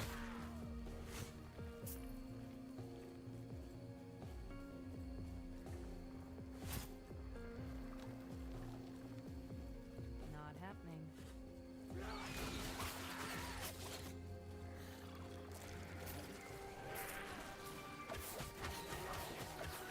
God, he was so low, too. That had movement speed on it, huh? Not doing any elemental damage.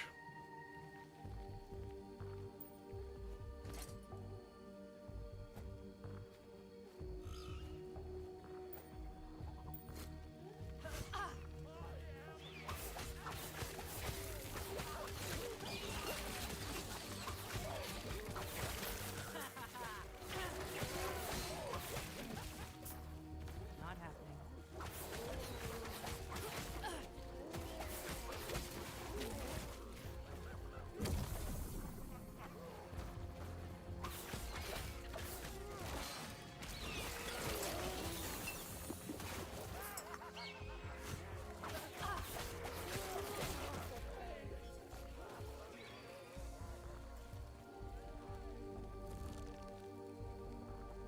Into the cultist camp. All right, y'all, I need to do a quick coffee here. Greetings. Farewell. Get these turned in and picked up. Who are you? Go on.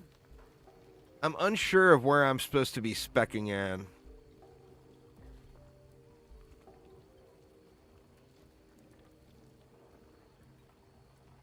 Chance to gain a Crimson Shroud stack when your Falcon or Ballistas hit an enemy.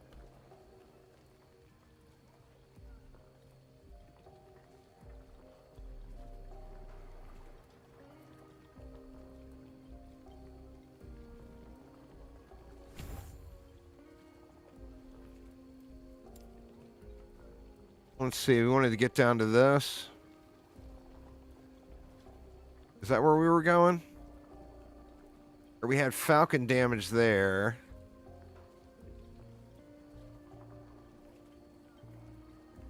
Or no, we wanted to get up to... over to this. Additional times. We got to go one more point here.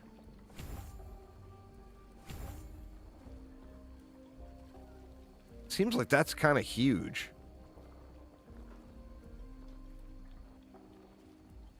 All right. So give me a quick minute, y'all. I'm going to go brew up a coffee, and I will be right back here in just a couple of minutes. Give you guys, or I'll leave you guys the soothing in-game music, though.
All right. Sorry about that, y'all. Got the coffee a brewing.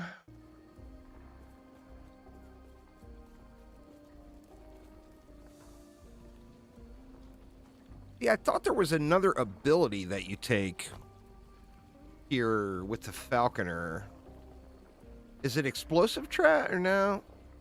I think it might be. Hit you momentarily. Dive bomb. But we gotta put a lot of points into that before we get it.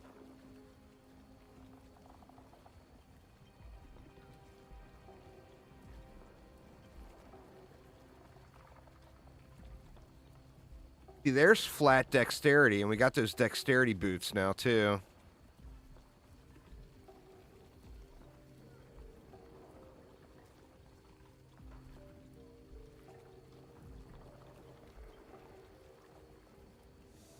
I'm not sure. We'll just have to see how it feels as I'm playing through. What up, Thaden? How you doing, man?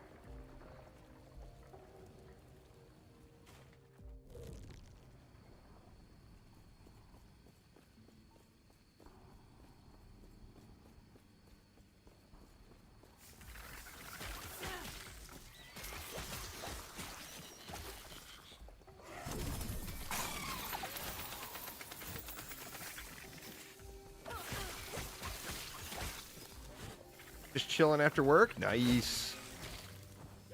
Nothing wrong with that. Nothing wrong with that at all.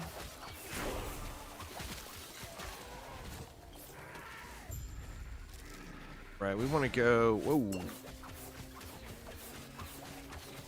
I think we want to go this way to catch that other guy, right? Because the quest objective here paths around. Yeah, there he is.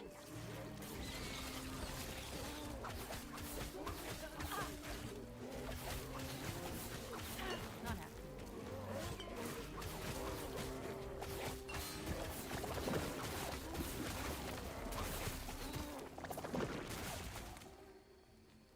Bow damage. Yeah, it's all big nope.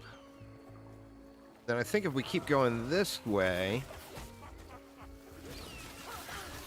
we catch that guy.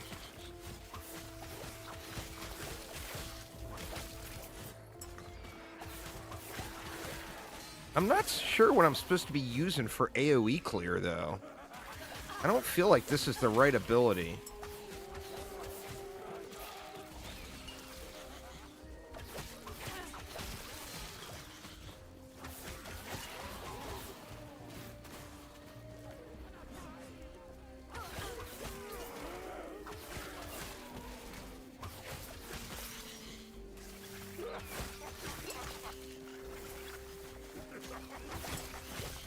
I feel like I'm going to get overwhelmed here pretty quick. I don't thin some of these out. And there we go.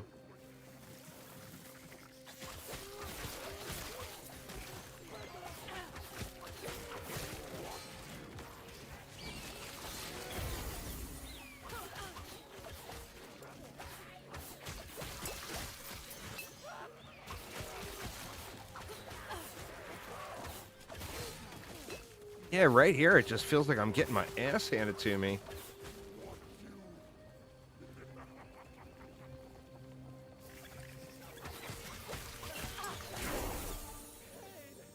All right, we got a specialization unlocked. I think we go back into our dash there.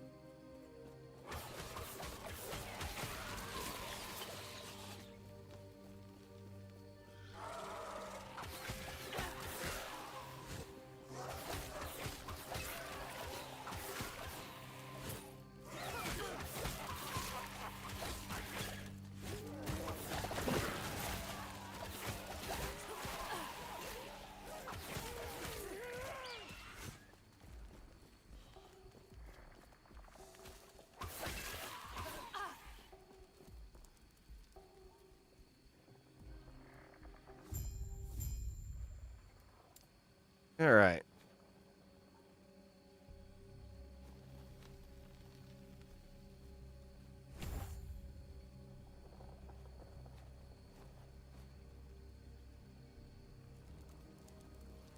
Melee damage for Falcon, bow damage for Ballista.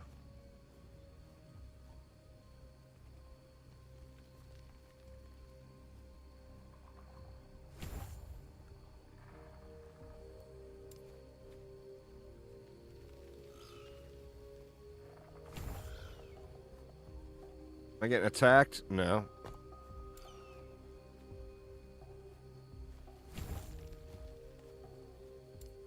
All right, and then here, I feel like we go shift.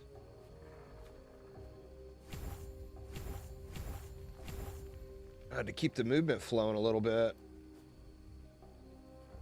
I'm not sure what the...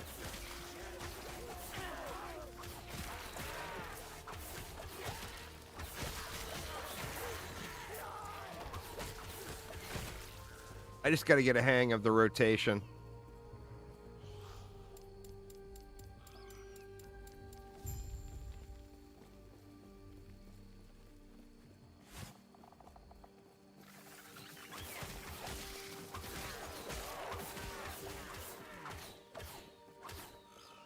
Went and made some decaf.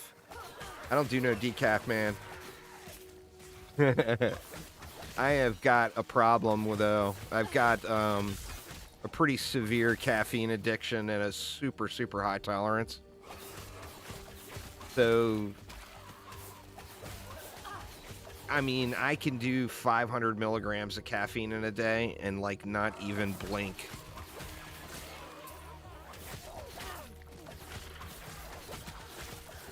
Like, when I say I'm going and making a coffee, it's a quadruple espresso. It's not just a regular coffee.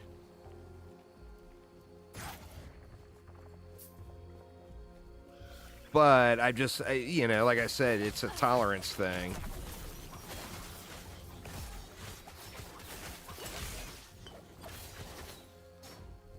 Your body builds up just such a tolerance, and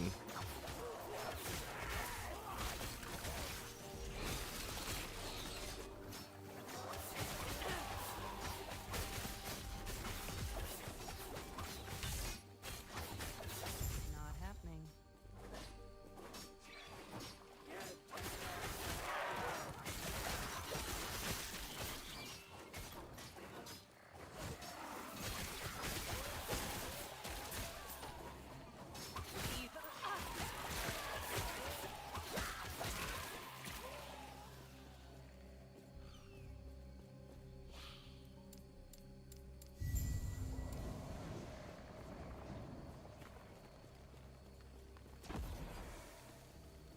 yeah, well, I mean, I say 500 milligrams, but realistically, my daily consumption, like 500 milligrams, is supposed to be the do not exceed mark for most humans. But like, I have a quadruple espresso every morning, which is 320 milligrams, or like, it's like 300 milligrams just for that. And like, I just made another one, and I'll probably have another one later. So it's, you know, don't get me wrong, I'm not proud of it. It's an addiction. And when I try to lower the intake, I turn into a grumpy old bastard so quick.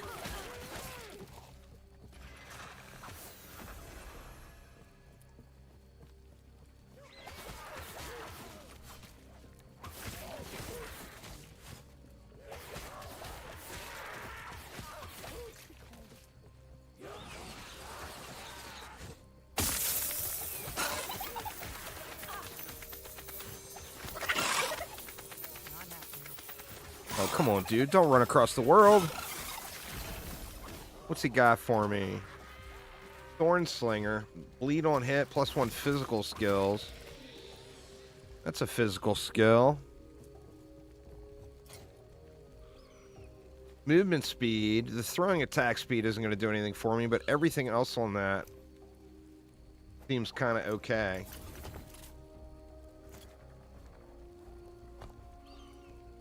So we got a +1 there.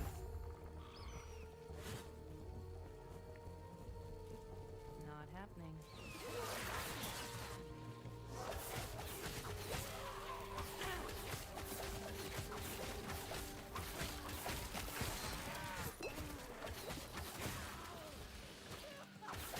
Might as well come grab this bad boy.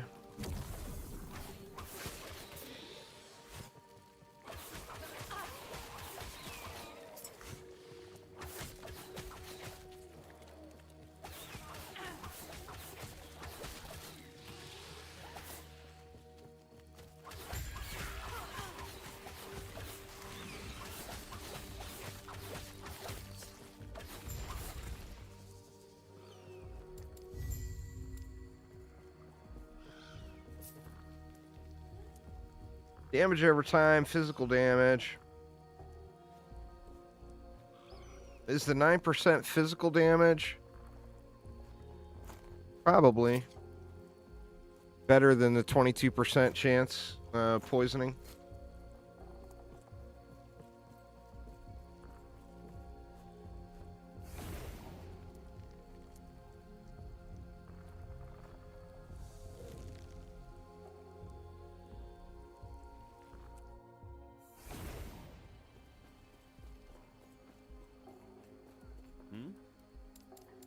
Farewell.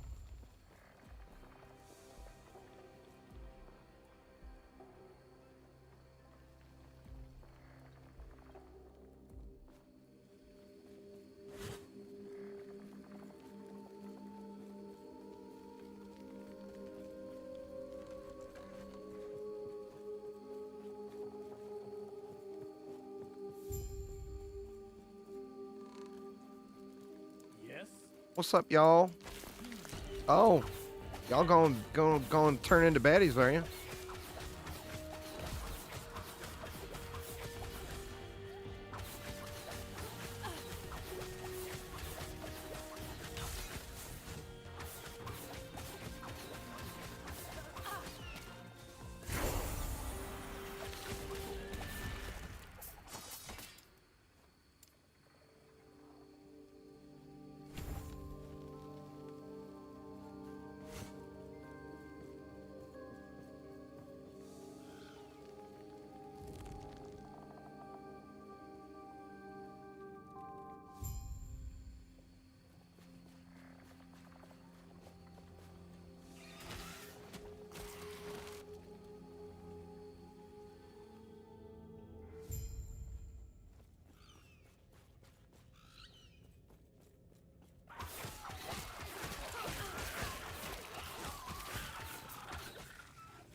Not happening.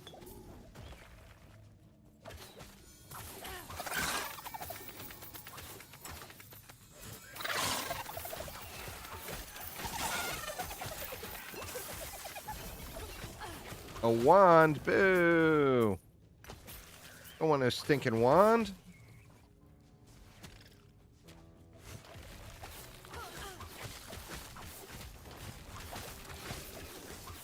Not happening.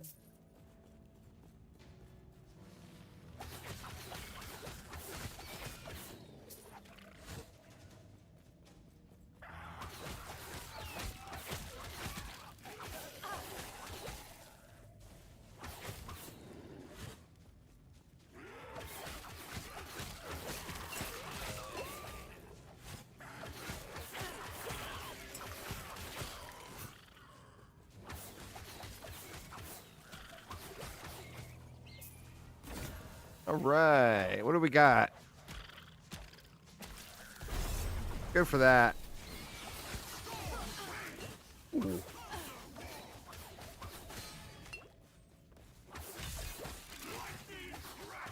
Not happening.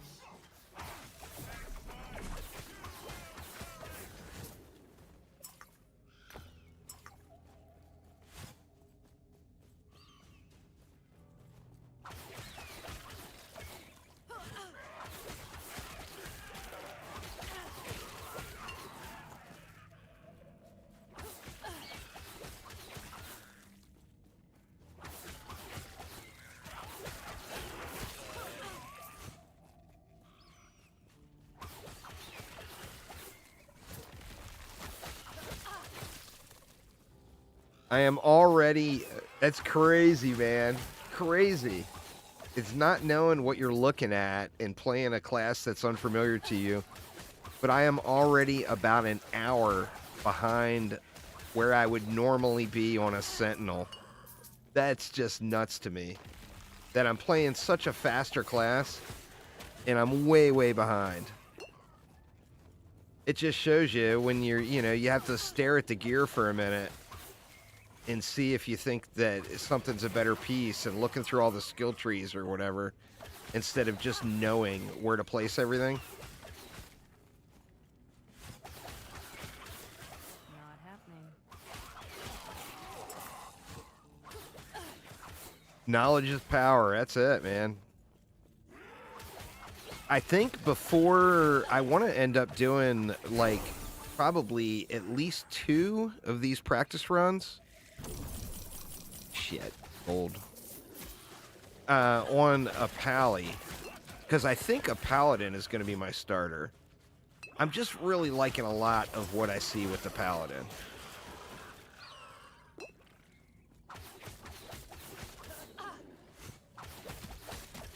Not happening. The Falconer is a lot of people's favorite class. I'm just unfamiliar with it. I'm such a melee boy, Like, the only Falconer I've ever played before was when it first came out, and that explosive ballista build was, like, busted OP. I played that, but then, you had serious crutch of playing a build that's just crazy, crazy strong, you know? Like, what are you using on your Falconer when you're leveling for general clear, Lunar? Like, what's the thing to use?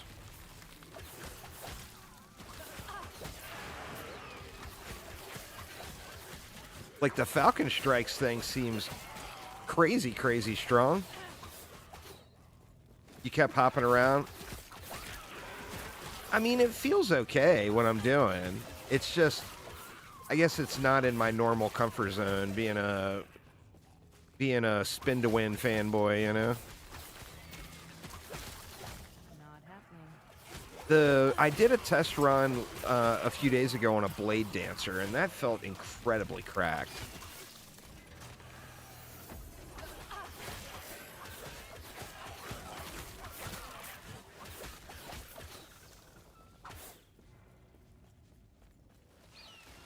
Like, the Blade Dancer just feels broken OP as far as the amount of damage output is just crazy.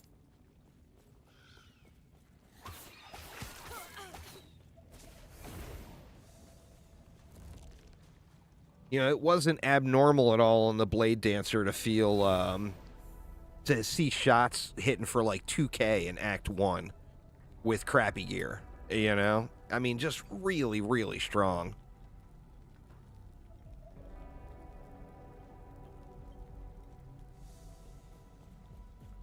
May I tear a smile upon you?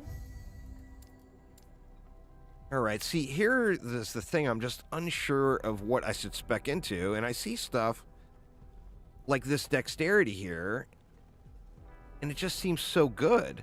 And then we got flat bow damage, which is so strong, but none of that helps my bird, is the thing. You know?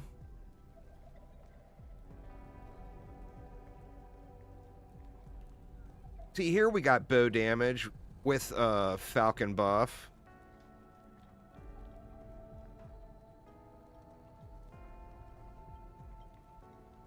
No stack limit. That seems pretty good.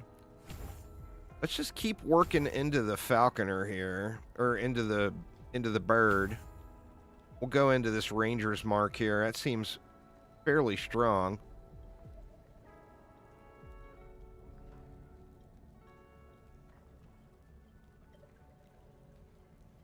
But yeah, I'm just not sure of what I should be going into.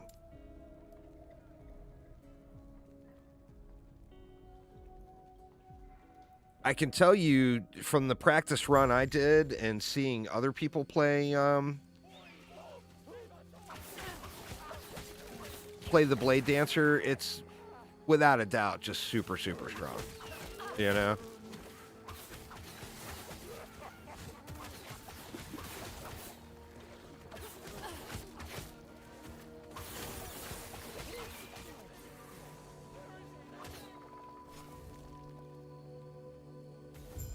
The thing I'm unsure of now is just what should I be using for general clear. The problem with puncture is I'm stopping. You know, I'm stopping to cast or to shoot. And I think that is a big part of why I'm running so much slower than I would be on a Sentinel. As a Sentinel, I'm constantly moving. I'm not moving as fast, but I don't stop, you know?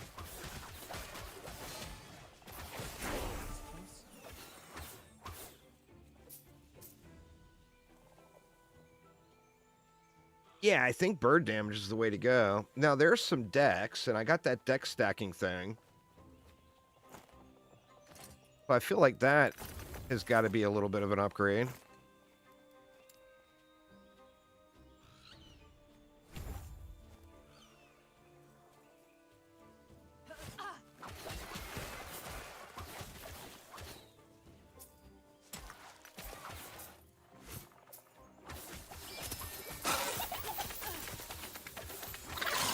Let's see a crazy twink leveling bow here.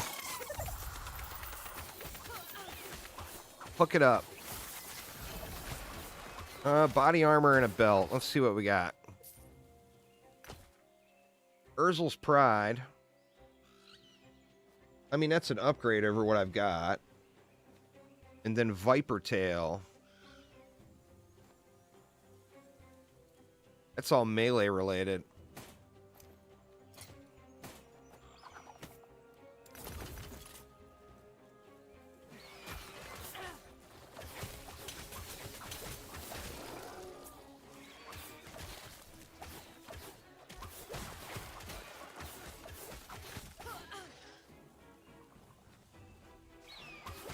Easy.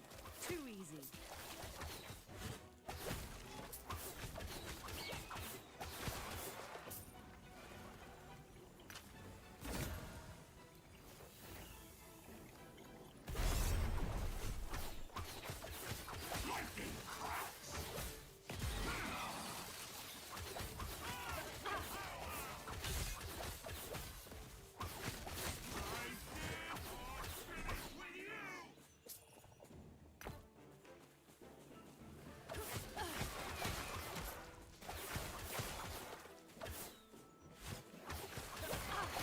Not happening.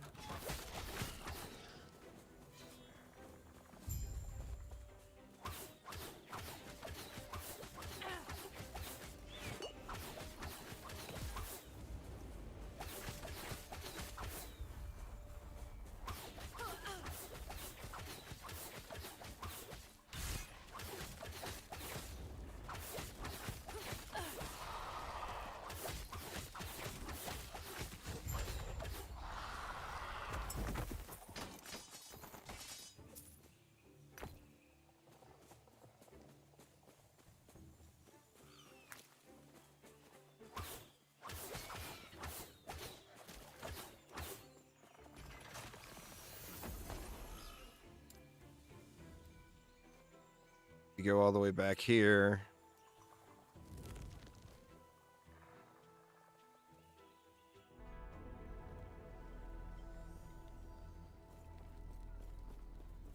Greetings. All right.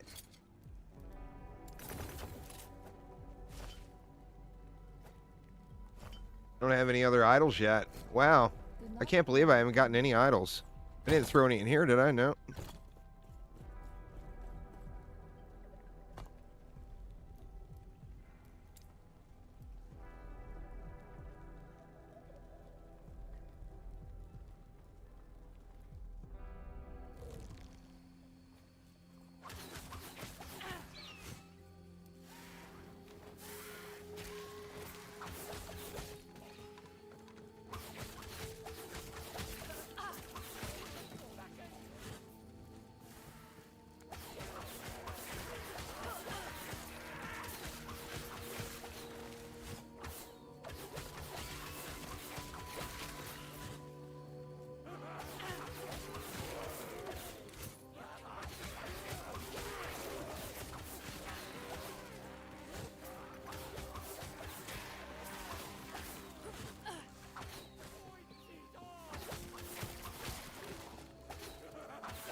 I mean, I don't feel like I'm moving at a terrible clip, but the clock, the clock doesn't lie.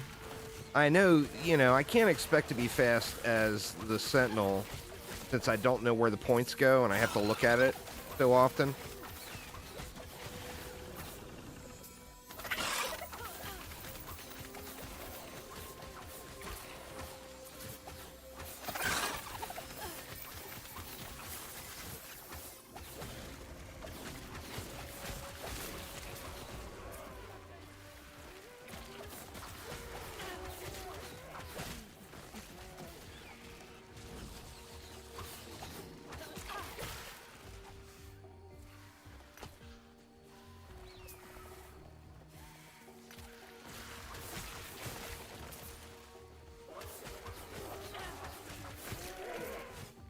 But I do think there's something to be said about constant movement versus bursts of faster movement.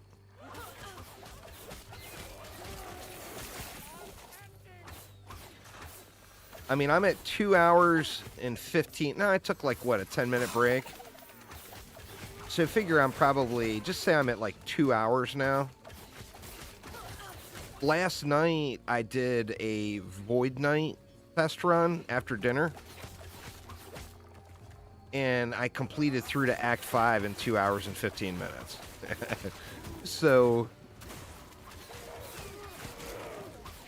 you know, I'm just not even close to where I was at. Actually, I guess I'm not that far off. If you count in, this is my very first time playing the Falconer in over a year and not really knowing what the hell I'm doing. I guess that's not too terrible.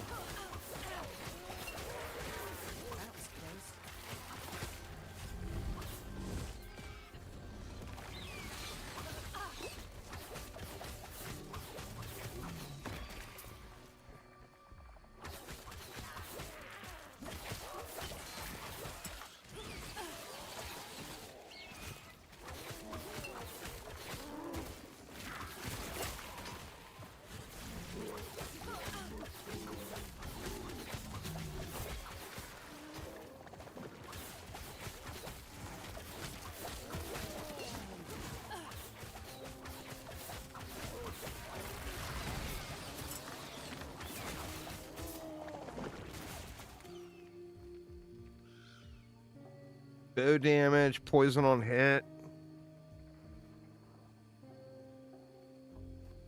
I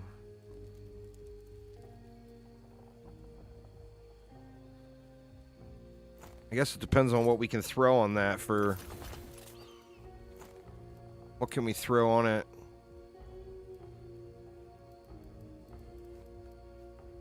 Resists. Can't really throw any damage on it.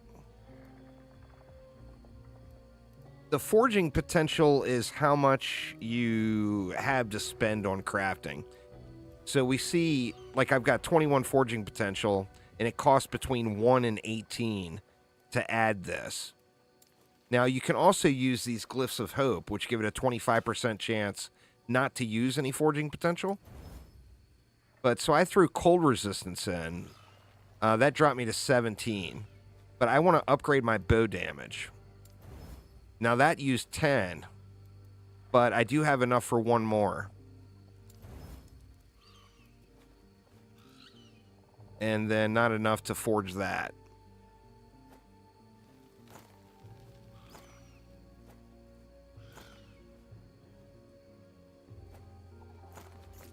I think that's good.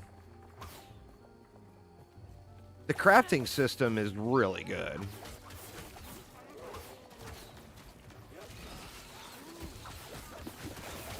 They definitely grade A on the crafting system.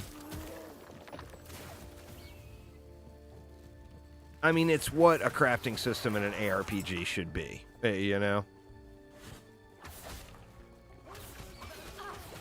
The basics of crafting in PoE, like the crafting bench, are all pretty good.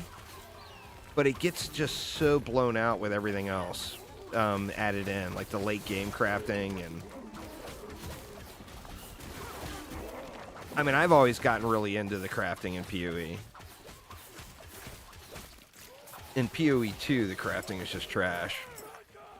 Not really implemented yet.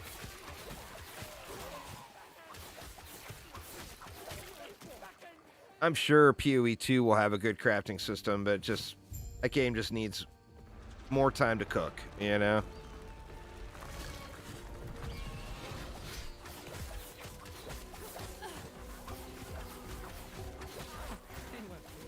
Ooh.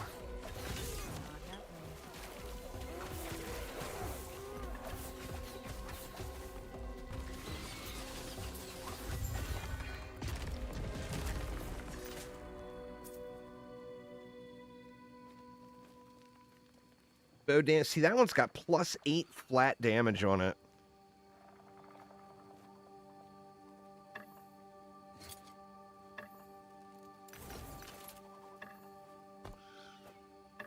And I can add bleed to it. Oh, no, I can't. I don't have any of the shards.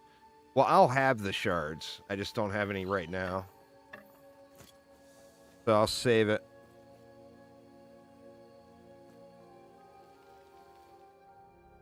Trading is good, but also if you choose non-trading and you go Circle of Fortune, that's really good as well. Or at least it used to be. The difference is you have to learn the prophecy system and how it works and really utilize it good.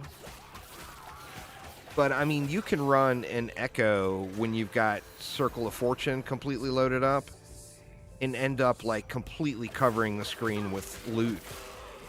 With targeted loot that you're looking for. Just from running one Echo.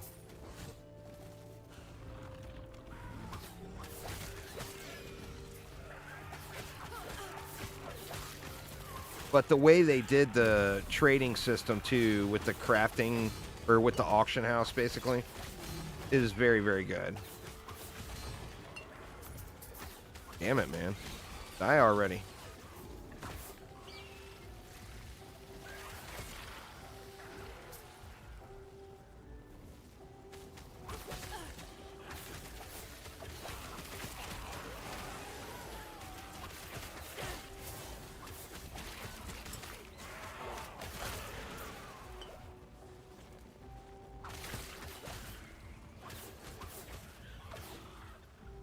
And I got mad points to put in.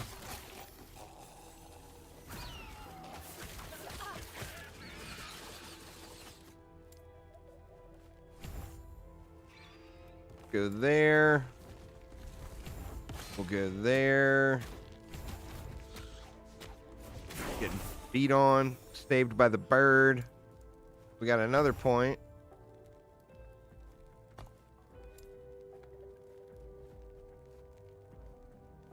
What is this? Shift consumes a health potion on use if you're below 50% health.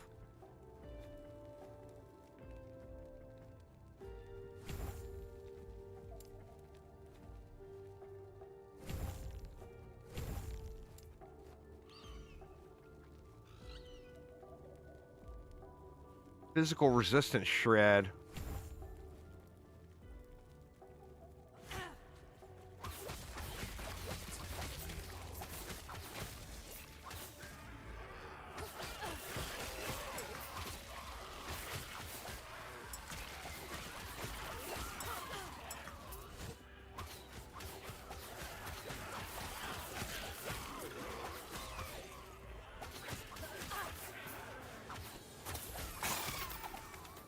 I am not running after you, dude. Run after me.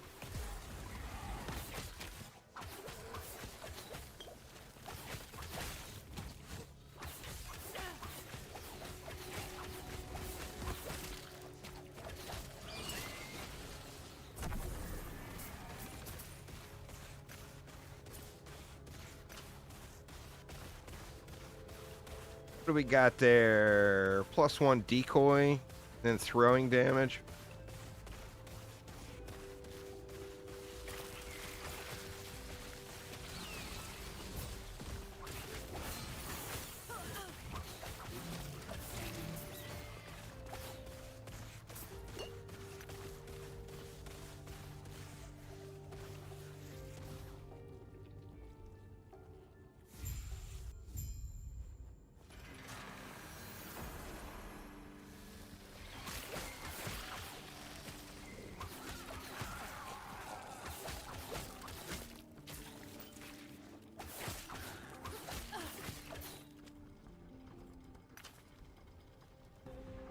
Health, lightning damage, and minion lightning damage. Well, I mean, the health, considering I don't have any idols right now.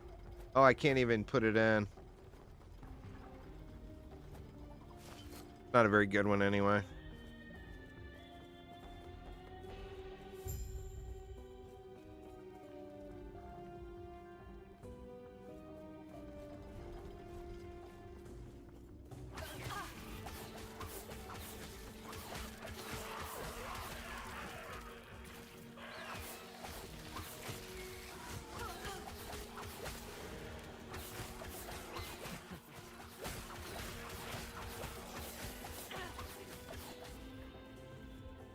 Increase movement speed shard. Yeah, we'll take that.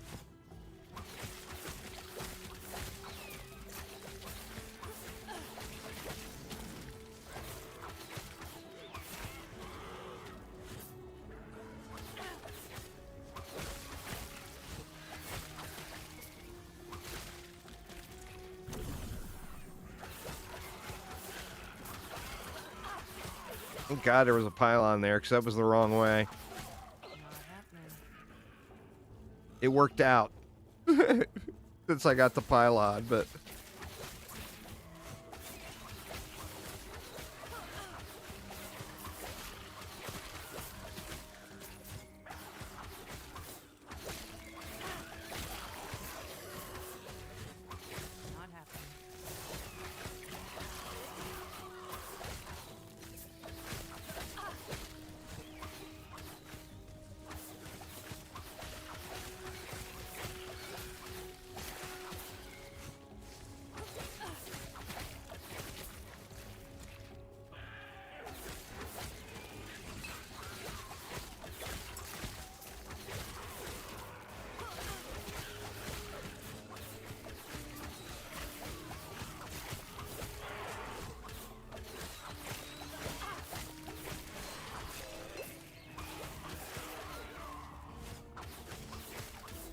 Not happening.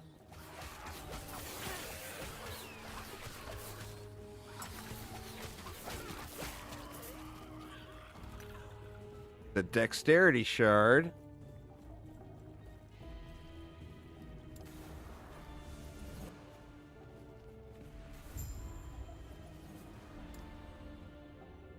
Right.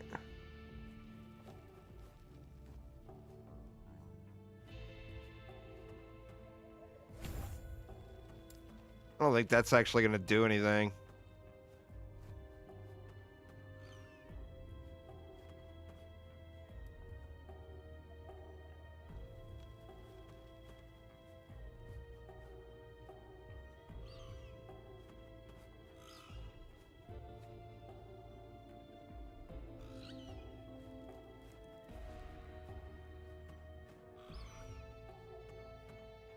I feel like we want to go into the cooldown.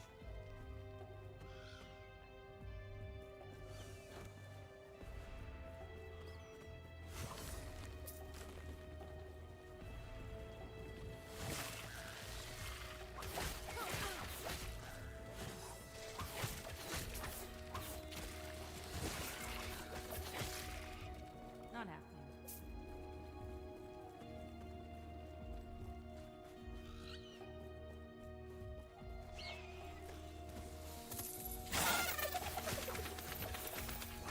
He's got nowhere to go, so I guess I'll kill him.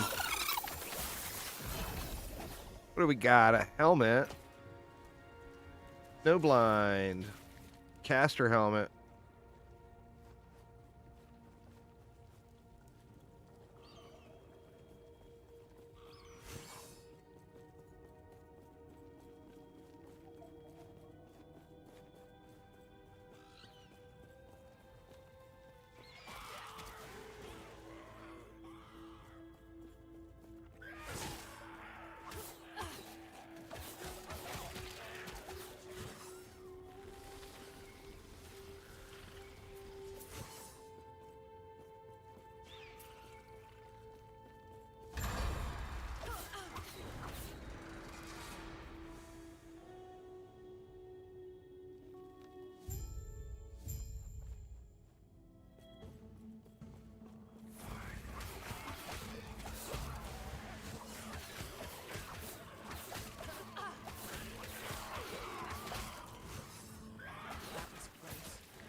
Let's not stand in that.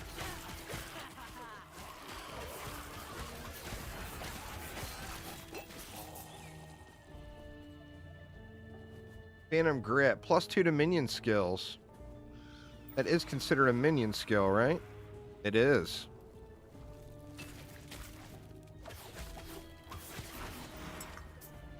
What other minion-y type stuff did that have on it?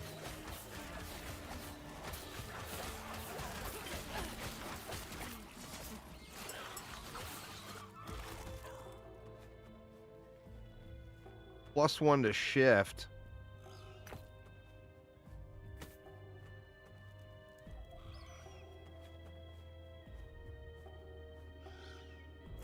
Man, I'm getting so little value out of that one. I'm just going to trash it. All right, let's see. I don't have forged weapons. Oh, that's a forged weapon thing. I mean, it's still going to give the bird some benefits.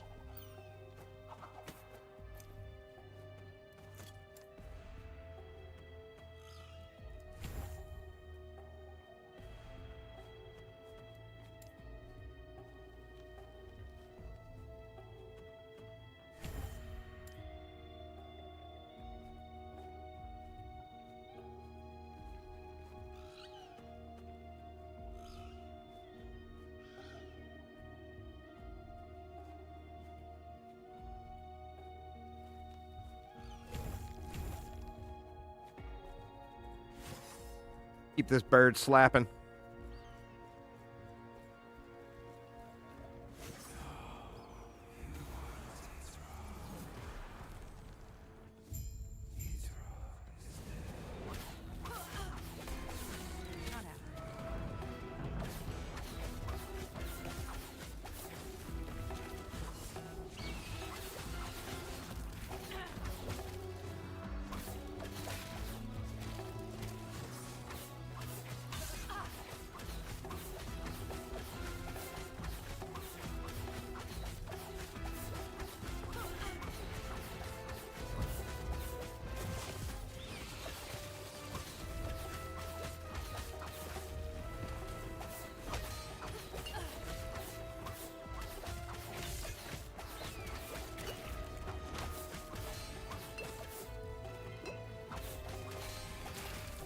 Wow. Wrecked.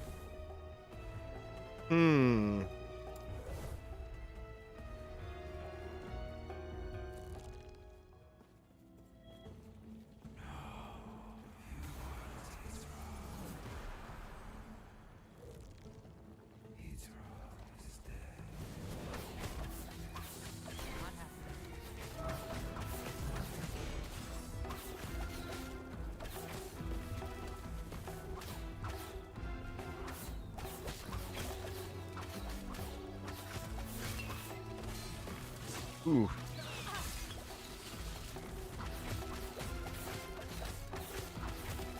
I feel like my damage just fell through the floor for some reason.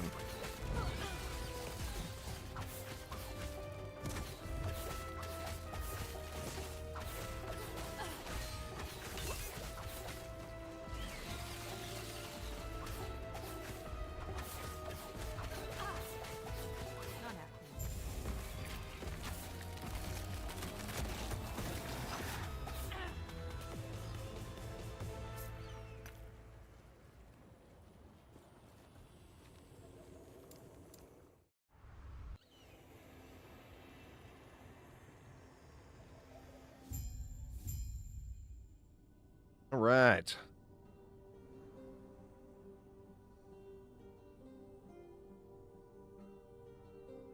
Grab a couple of sips here real quick.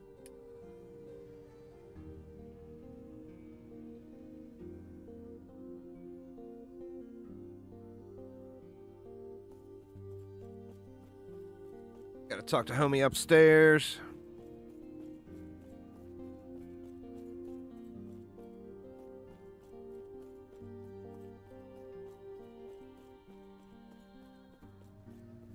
Granted, I got nothing into survivability.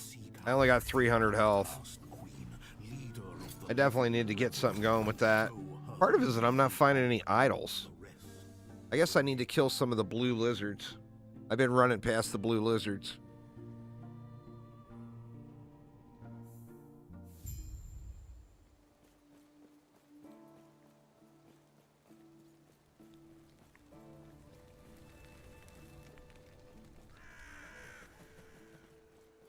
Yeah, right now we're about at the time that it took me last night to run a Void Knight through Act 5.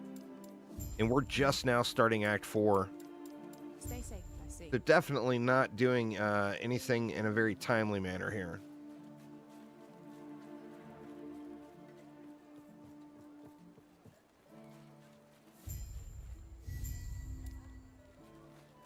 But with the Void Knight, like, I instantly look at the gear, I know what's good, and whether or not it's an upgrade. You know, I don't have to think about the skill trees at all. I know exactly where the points are going.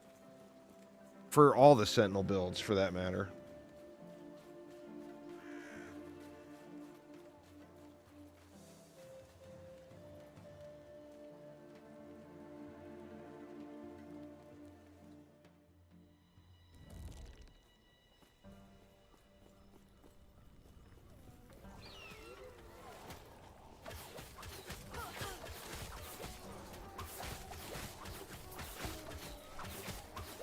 Yeah, I feel like I should be one-tapping all this trash.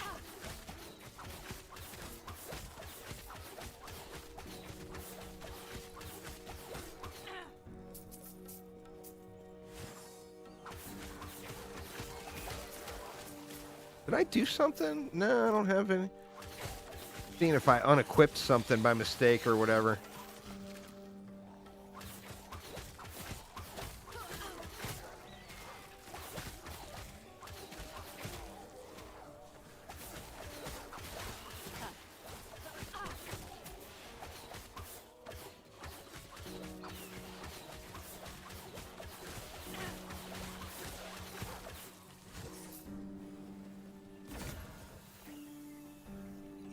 All right. Well, we can get those gloves.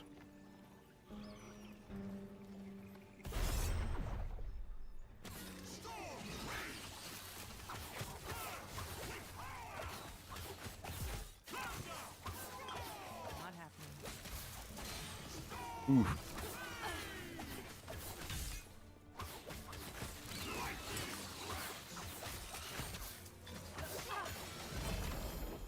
Maybe those gloves will turn into something for me. 11% physical, more shuriken stuff. Getting all the shuriken stuff. Oh, here we go. It's cast speed and mana. That's all acid flask. That's no good. But those gloves give me +5 all attributes, which gives me a bunch of dex.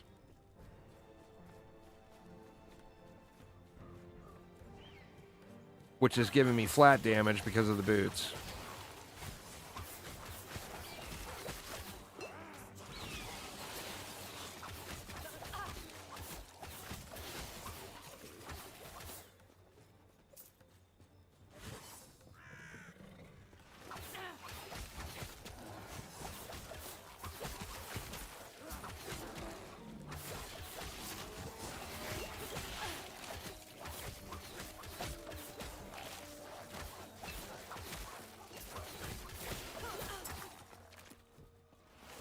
I don't know. I definitely feel like I've got something wrong with the build.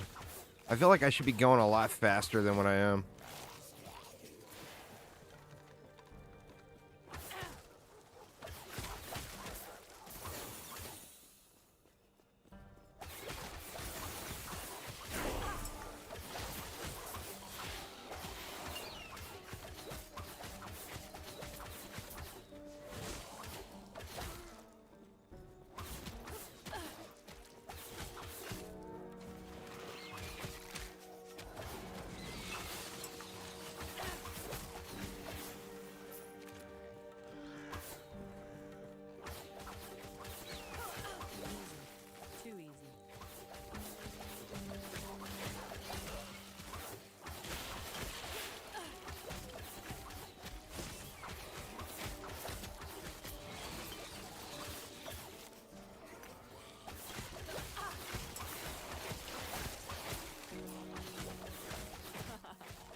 Where am I at with levels?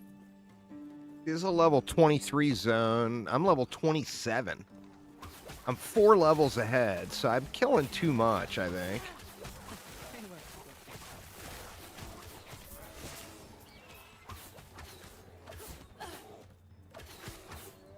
Or killing more than I need to be killing.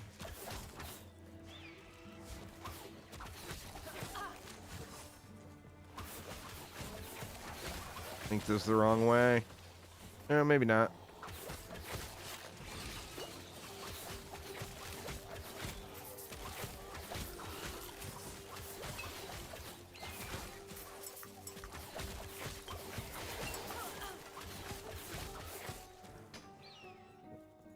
Or maybe it is.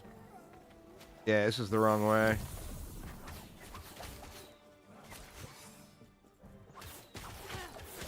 Not happening.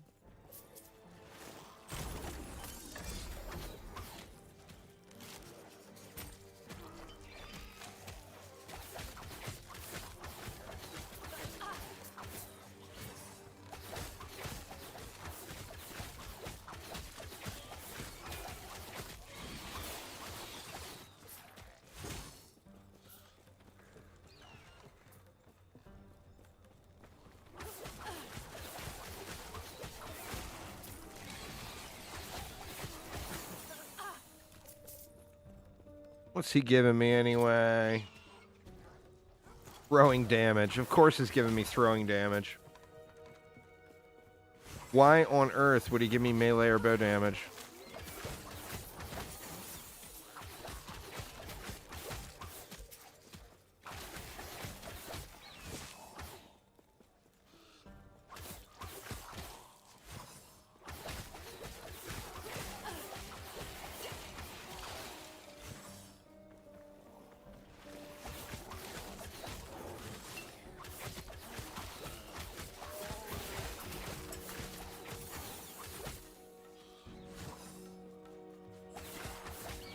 Ooh.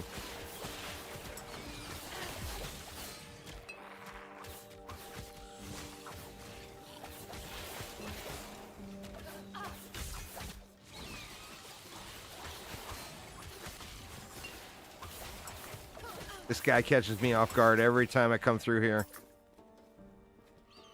Here's minion damage. The void damage isn't going to do anything for me.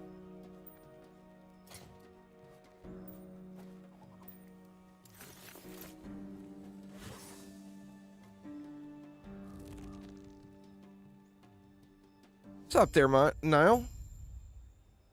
Oh, I'm ready, man. I'm ready. Go up here first. Season 2 could launch tomorrow. And I am ready to go.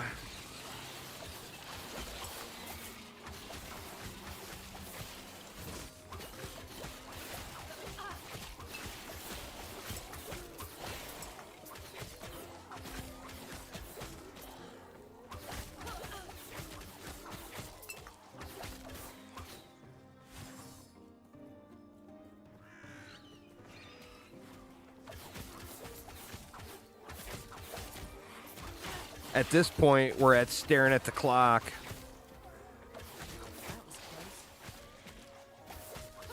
Auto Bomber VK going to be your first one? I think I'm going to go with Fire Warpath Paladin.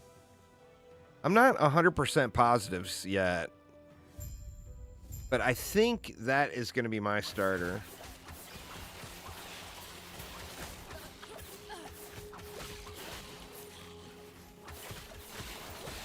Yeah, man.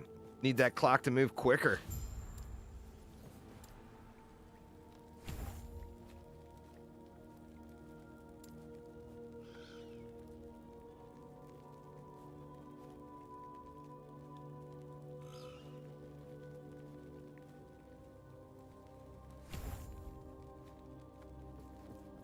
I think Heartseeker will be really good. They've put a lot of effort into it. So I think, to be honest with you, I think it will probably be OP.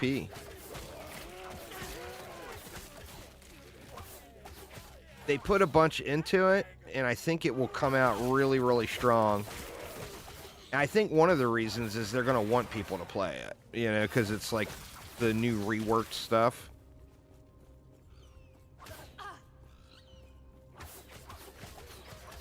Yeah, I think it's going to be crazy.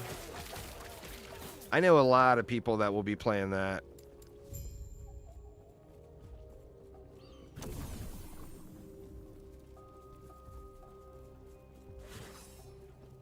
Like probably at least 50% of the people that are ready to go for season 2 in my Discord server will be playing that. There's no doubt.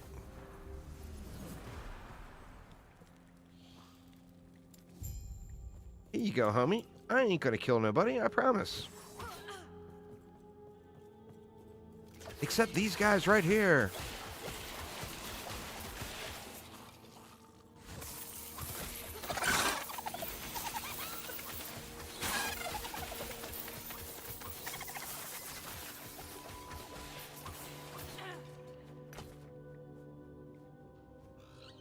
And I'm getting so many shuriken pieces.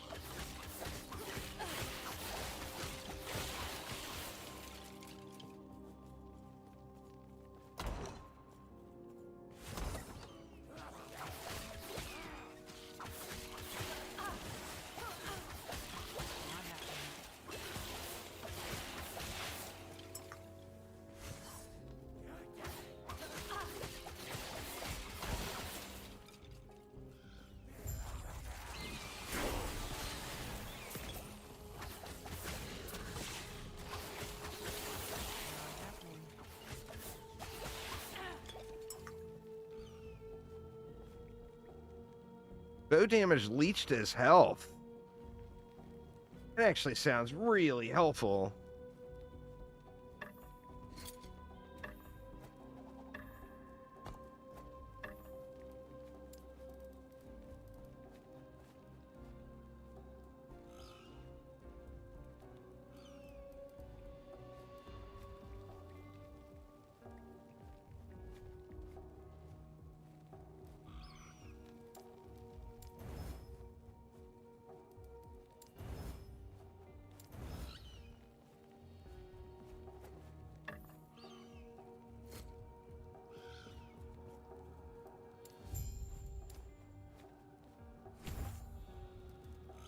All right, where are we going on the bird?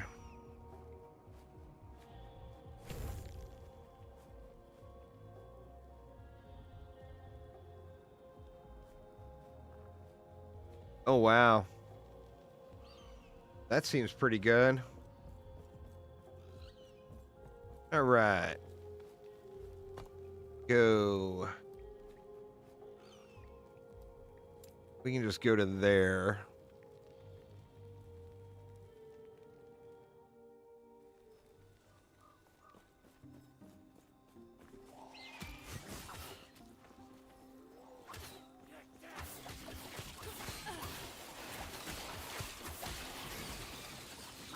Oh, wow. Look at all those blocks.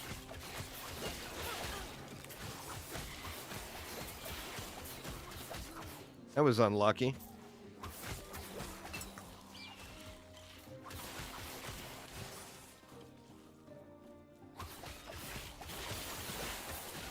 Easy.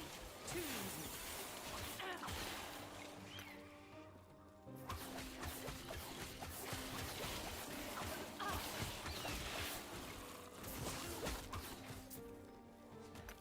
Not happening.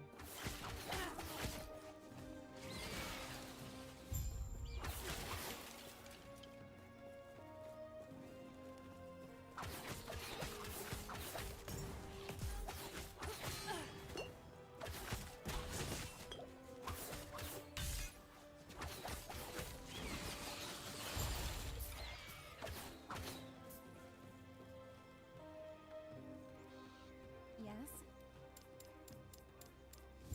Gods be with you.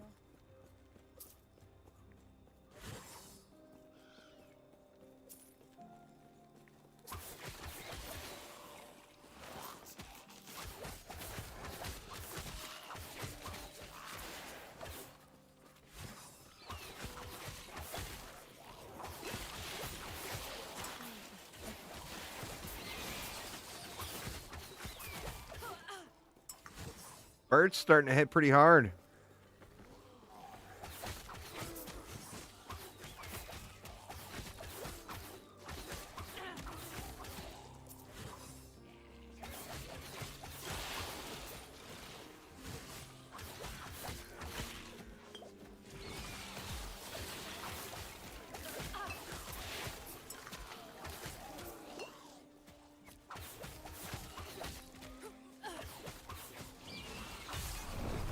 Oh, Jesus. I feel just so squishy, man. God, it's such a long way to run, too. Can we cut up through there? I think so. Not positive, though. Looks like it.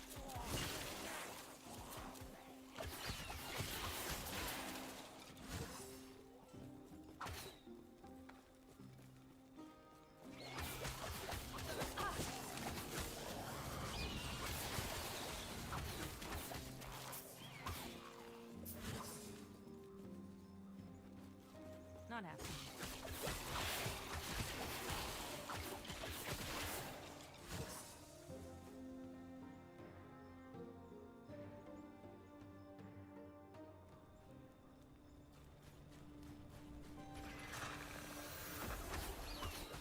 Not happening.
My health feels crazy low.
No, it's a retail game. It's super fun, though. It's one of the better ARPGs on the market.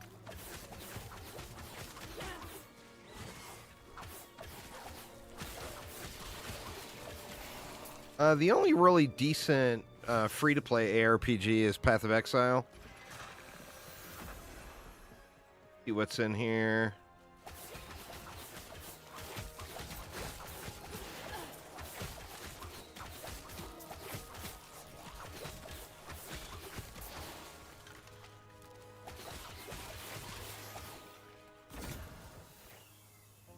A Font of the Erased.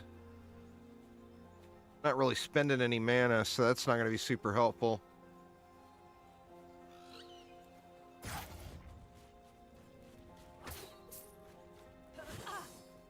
Yeah, PoE is not super optimized, so it's definitely runs poorer on an older machine. No, the upcoming update is free. They're putting in supporter packs, which is just cosmetics. But the update itself is free.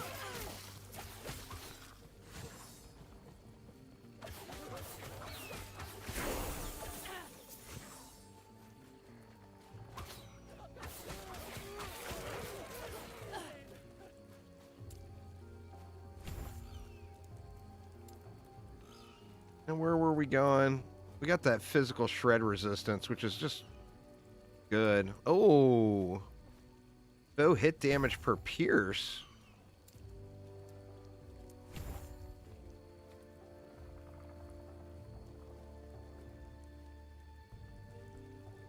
Oh, that's interesting.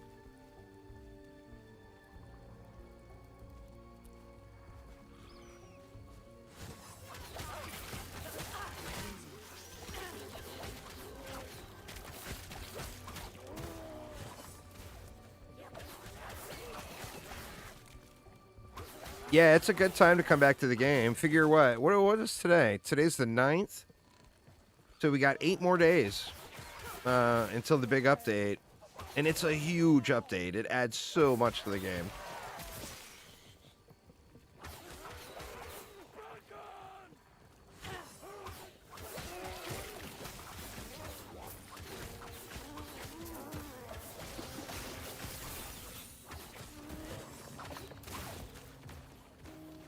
Not happening.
This whole area here is just for some idle slots, since I'm going to skip so much of the campaign. Or I'm going to try to, anyway. As it stands now, I feel like I might be too squishy to be starting monoliths here soon.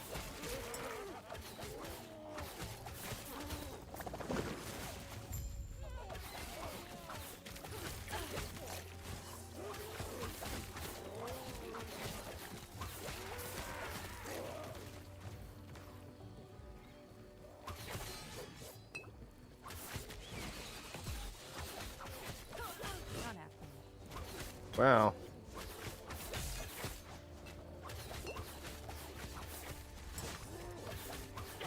God dang, man. This dude is just casting.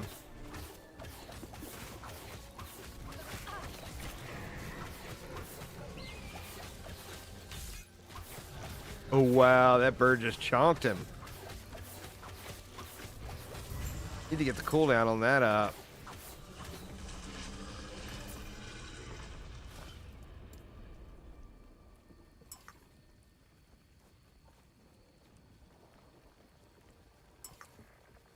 All right. Let's see. We got to teleport back.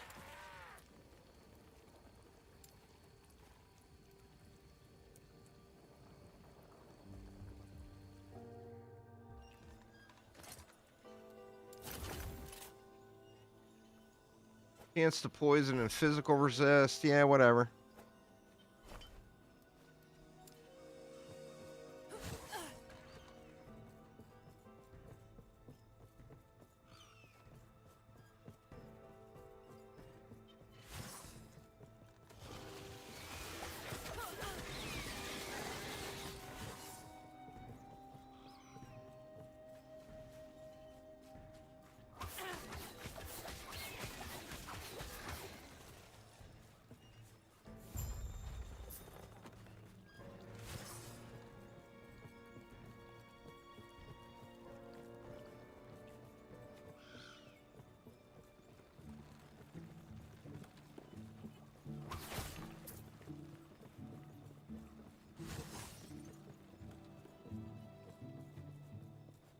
Hey, girl. Welcome, What you traveler. doing out here? Just chilling? All right. May Terra smile upon you.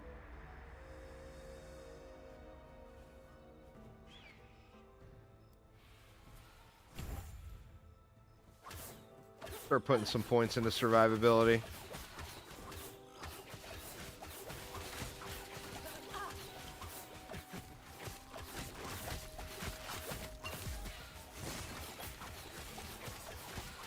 Not happening.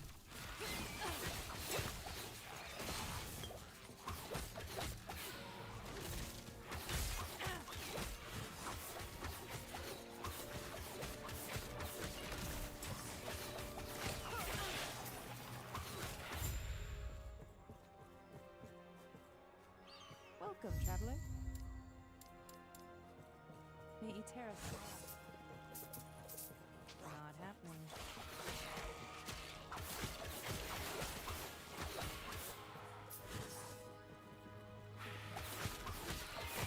Easy. Too easy.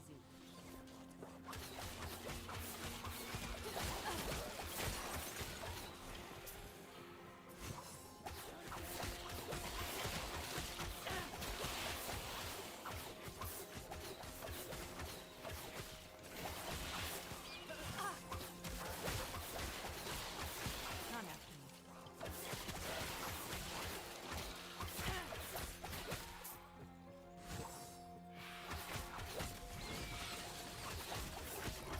Not happening.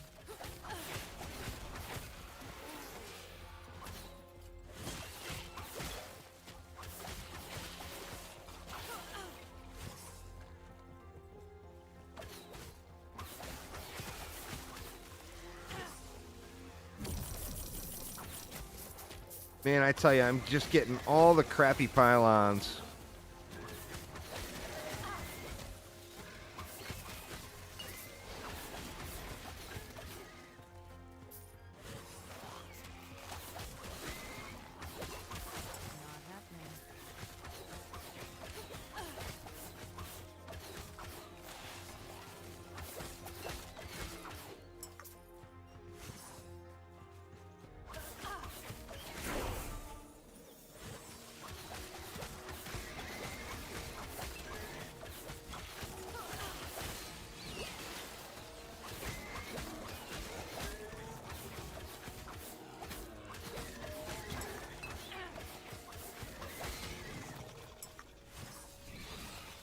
Not happening. Not happening.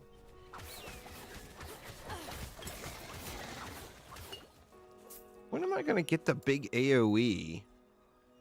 Oh, I'm still a ways away. Or it's Dive Bomb is the one. I'm still a long, long, long way away from there.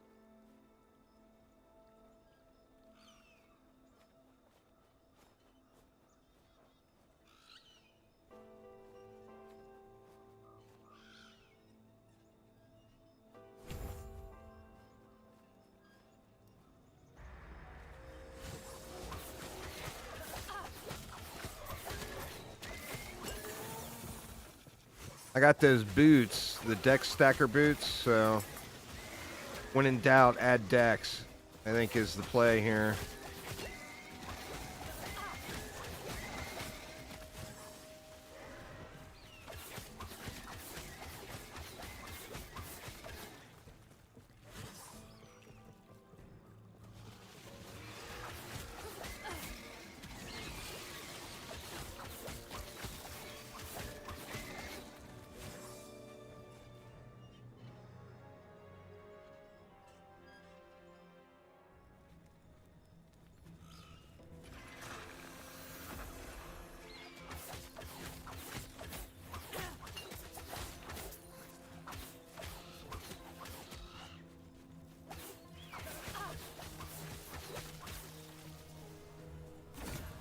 What do we have? Phantom Grip. We've already got one of those. If I was playing a Forge Knight, there's no way I would get that. Like, what the hell, man?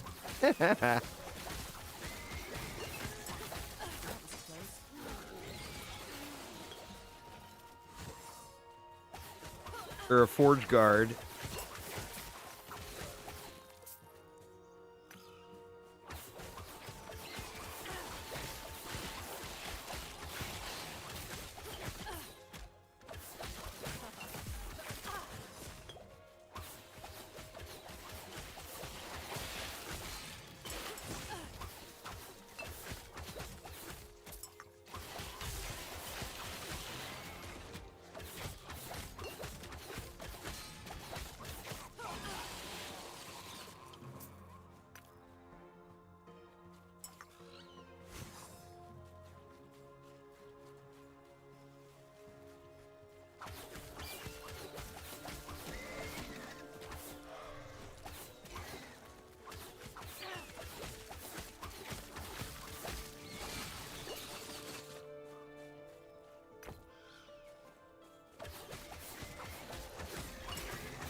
All right, well, there's some idols at least.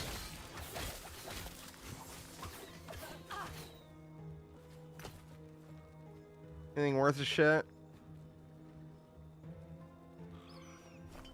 Bleed, shock, melee, health regen, and poison damage. Oh, there's poison on hit. Caltrips, though. I'm not even going to bother.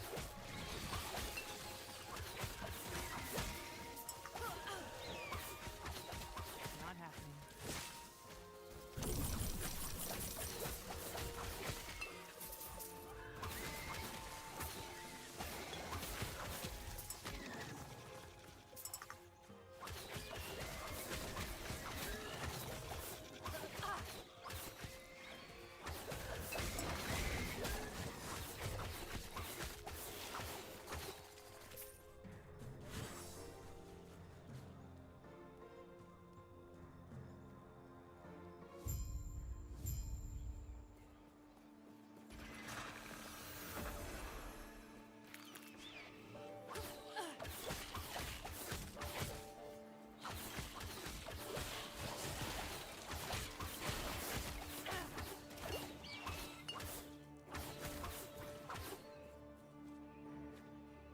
Smoke bomb, boo!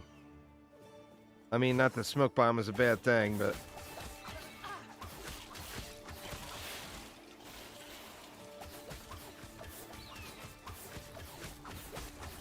Not happening.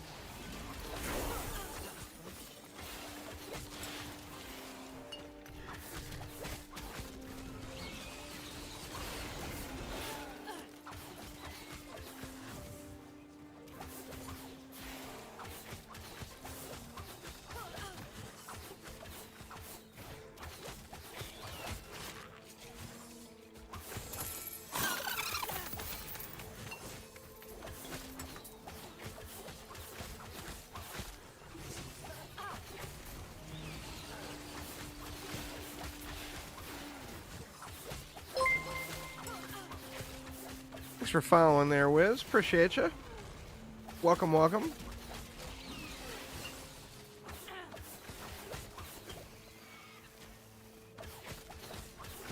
Man, I am just a Sentinel player at heart.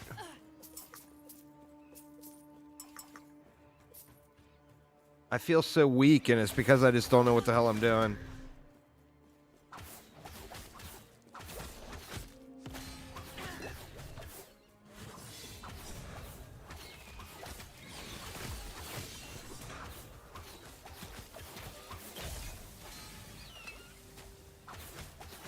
Not happening.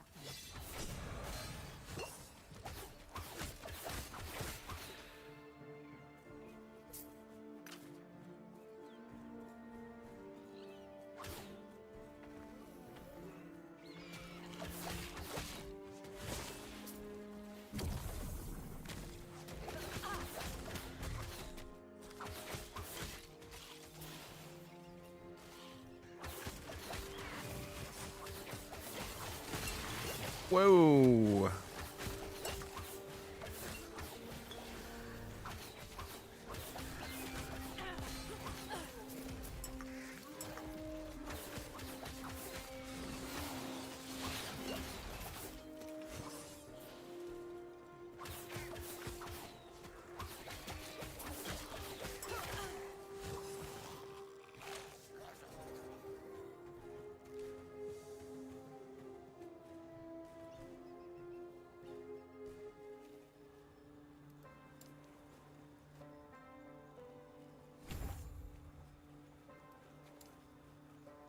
See, do we want to pick this up?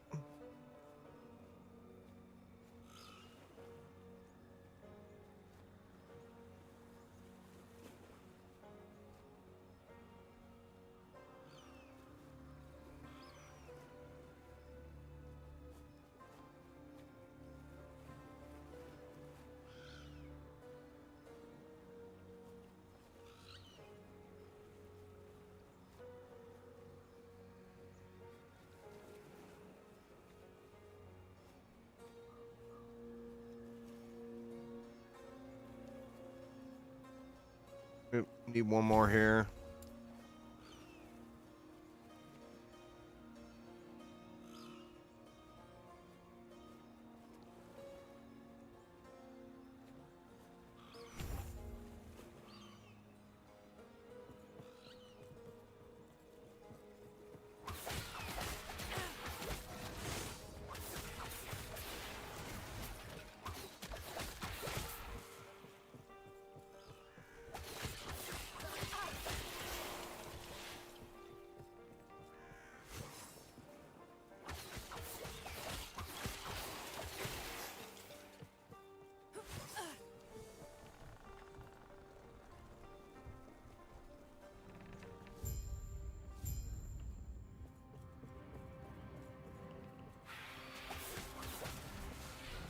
Not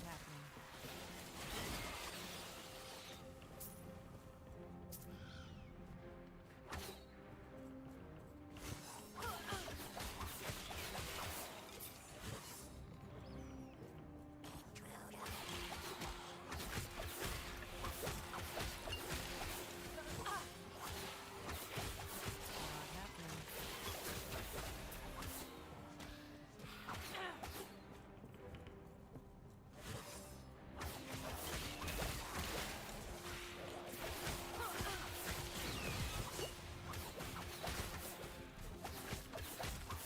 Not happening. Not happening.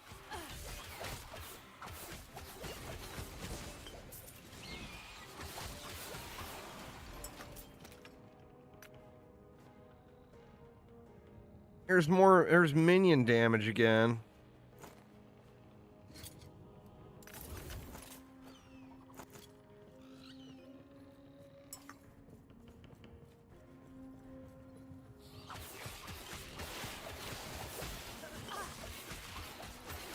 Not happening. Not happening. Not happening.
Not happening.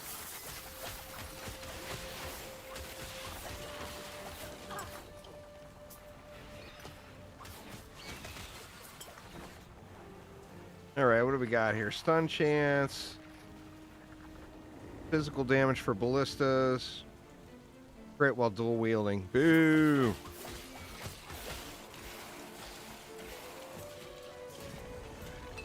Shred armor.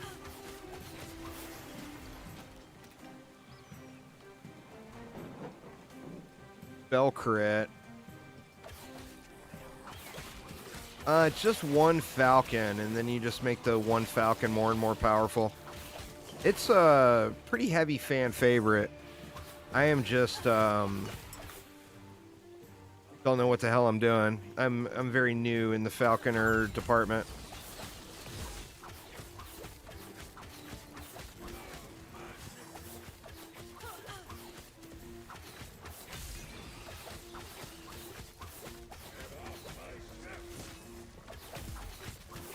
Not happening.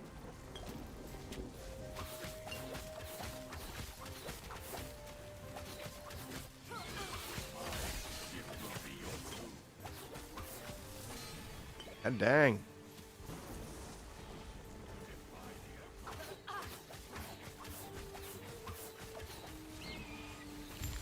There we go. I was gonna say, come on, man. I never die to this guy playing melee. Acid flask while wielding a dagger. Dang, man. I just cannot get the stuff. Ignite on bow hit. Hurry and break these chains. You always like Beastmaster Druid Minion playstyles. Nothing wrong with that. I'll take that as a yes. Get to the railing and give a signal when you're ready.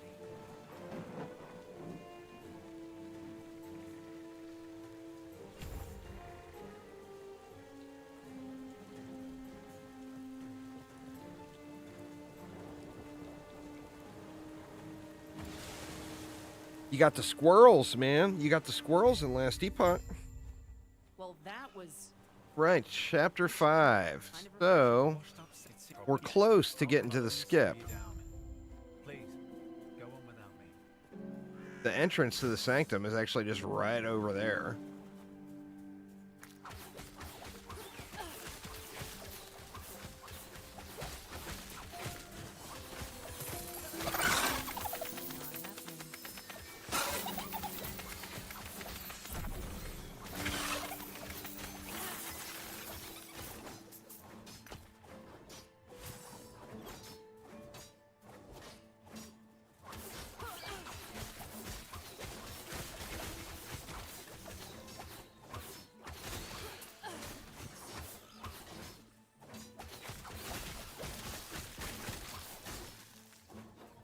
All right, now the whole philosophy here is right behind this door is the Sanctum Dungeon, which we can't get into yet until we pick up a quest in town. But if you go through the Sanctum Dungeon, when you pop out the... This is Act 5. Well, it's not showing it correctly here, but this is Act 5 right here. And if you go in and through the Sanctum Dungeon, when you pop out the other side, you're in Act 9. So you skip Acts 6, 7, and 8 altogether. But of course, you have to be able to clear the Sanctum Dungeon first. So the philosophy there is as soon as you get the Sanctum Dungeon unlocked, you then go over to Monoliths, and you level up in Monoliths until you get, well, a couple things. You need a key for the Sanctum Dungeon, so you have to get a key. But then, additionally, you have to be able to clear it. Which Jorah, you know, anyone familiar with the fight, I mean, you can just time warp back and forth, and she can basically never hit you. So, it may not be the smoothest kill, but all you have to do is get through it. You don't have to make it pretty, you know? not happening. So what we're going to do is we're going to get to town. There's a quest in the town that unlocks that Sanctum Dungeon. As soon as we get that quest, all we have to do is go do the quest to unlock the dungeon, which is like, Not happening. it's killing one mob, basically. So it's not like it's a crazy quest to do or anything.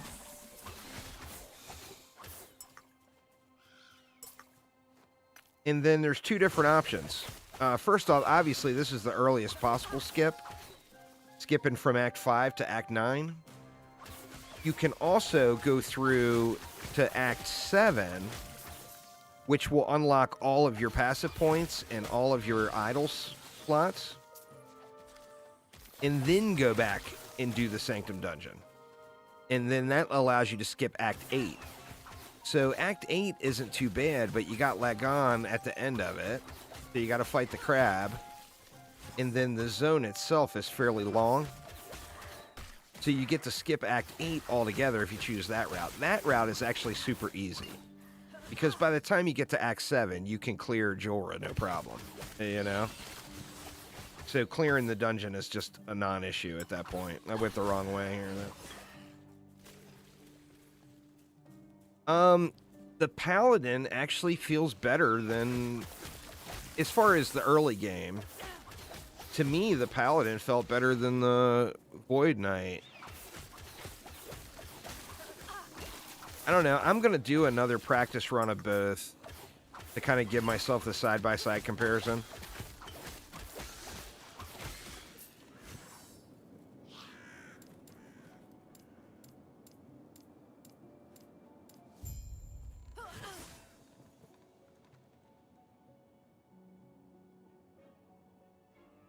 Now, the other thing of it, too, is I'm very biased in that regard. You guys know that. I'm a huge fan of spin-to-win builds.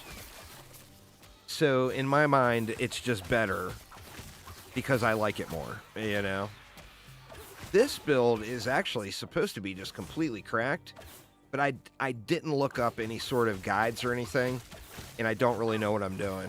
So I'm just kind of winging it just to try it out, and it's way slower than Warpath. But like I said, I'm completely winging it.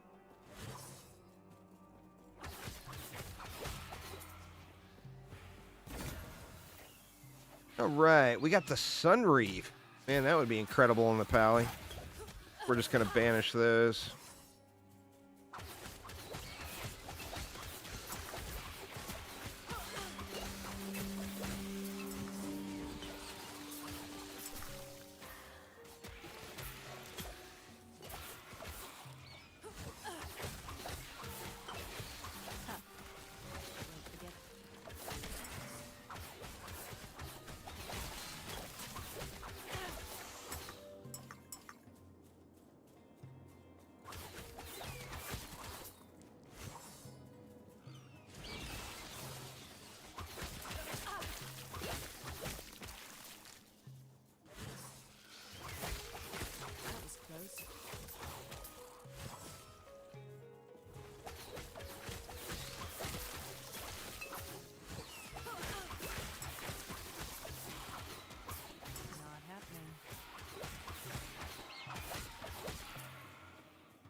Got a side objective over here.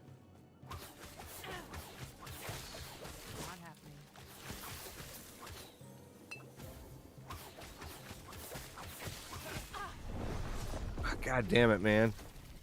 Dying just kills all of your progress. You gotta go back so far. Gotta quit with all the dying, man. Look how far I ran.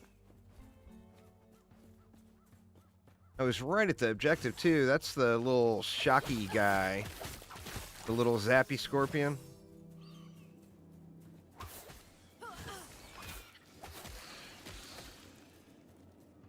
I got no health, is, I think, the problem.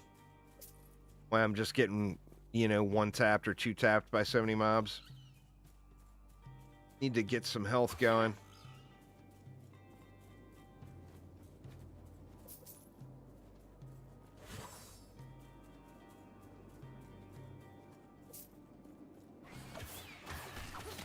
Yeah, I'm on YouTube and Twitch. I always try to stream in both places. I was actually thinking about adding Kick into the mix, too.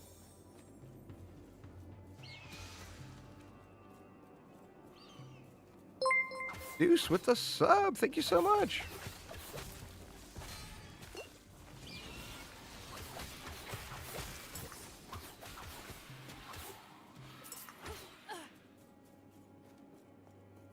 Right, what do we got over here? Here's Dex. Sadly, I lose too much. I don't think it's worth, even though I want the Dex. All right, and here comes Mr. Zappy Scorpion.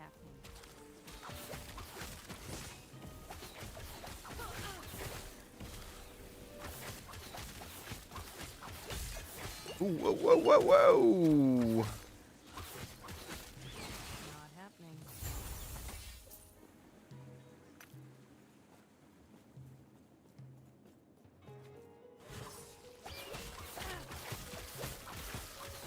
You actually don't even need to do that. That's a side quest. But it's a side quest that gives you... I think it gives you skill points. Thanks for the follow as well. I do appreciate you.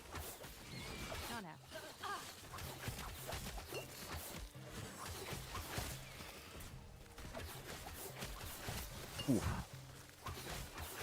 Jesus, I better go get some potions.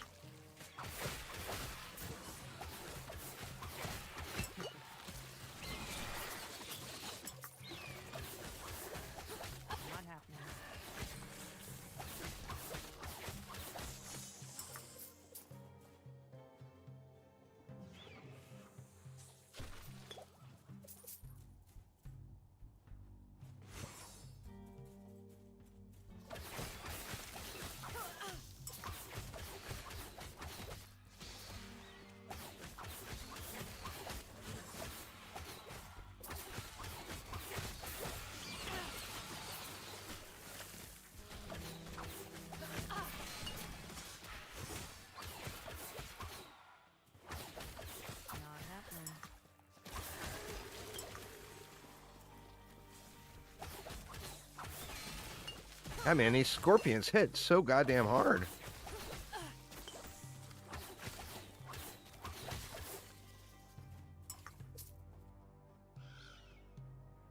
Minion damage, healing effectiveness, and health. Well, I got minion damage and health on mine. That current one. The other one's that unique.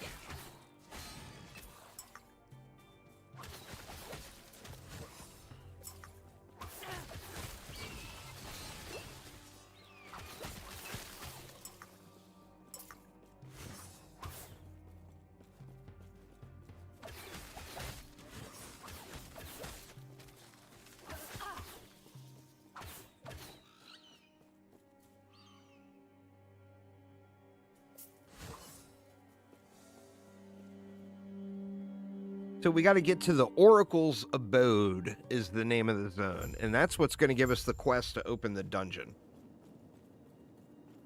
Now, hey now. And that, I think... Yourself. All you need to do is clear a path. Now we got a little bit longer before we're there. Retrieve them.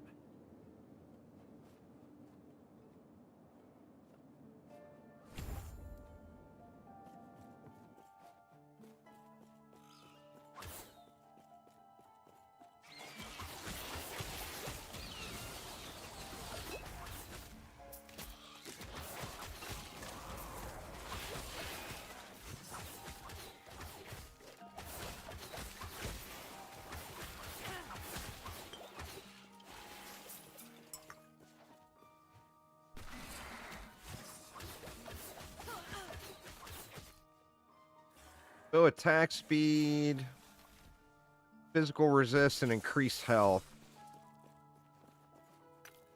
I like it.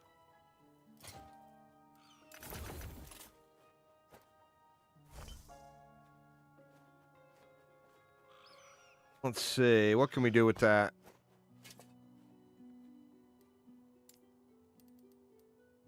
We can add dex to it, and that still gives us damage. What else can we do? Can add vitality to it.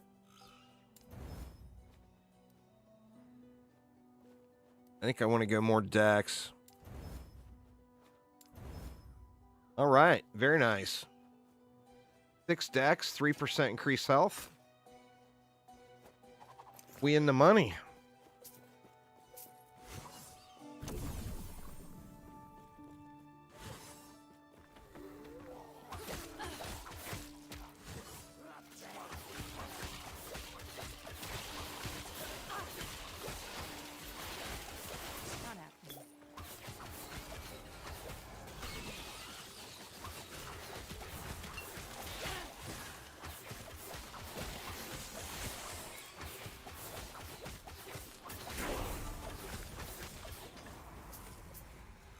All right, we got another specialization too.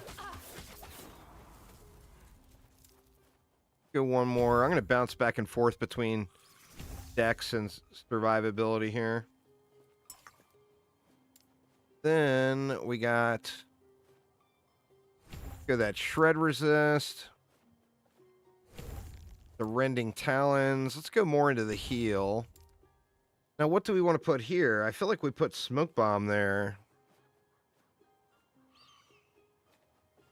I mean, we're going to want dive bomb there, but we're so far away from it.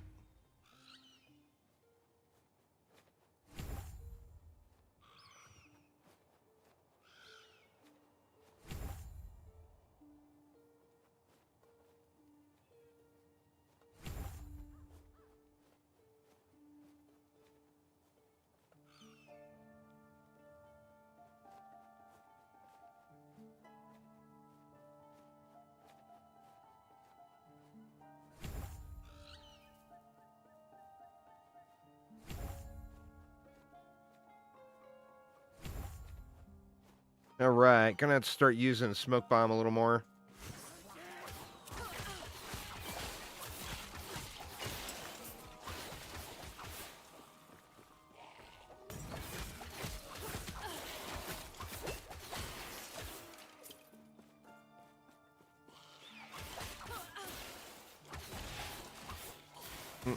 Any potions laying back here?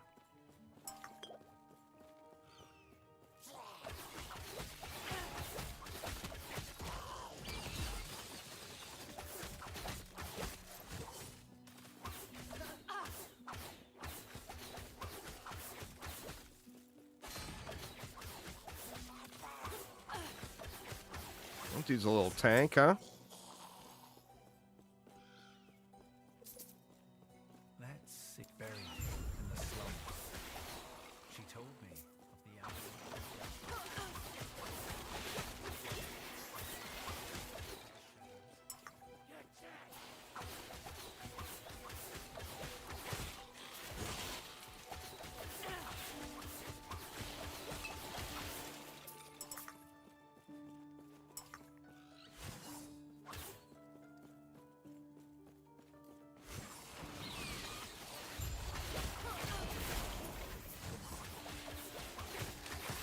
Not happening.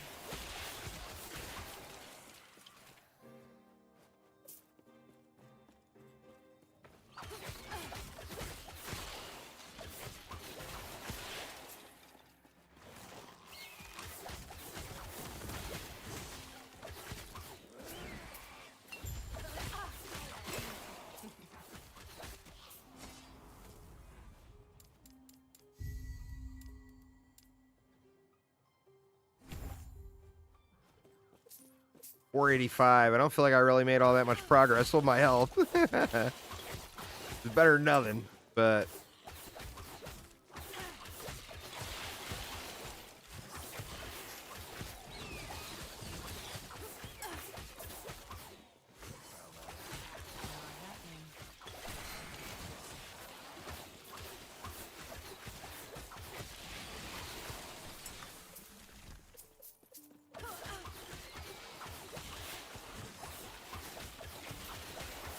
Not happening.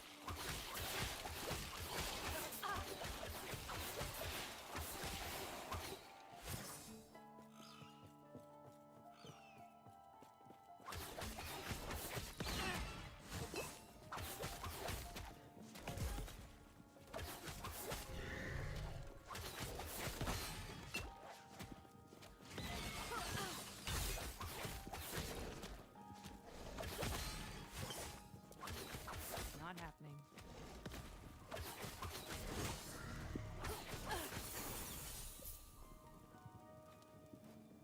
dancing strikes. 3. No, she told me it'd take the courage of a Ruby Nagasa. I didn't expect this. But it's one step closer to getting a piece of my mind. Not happening.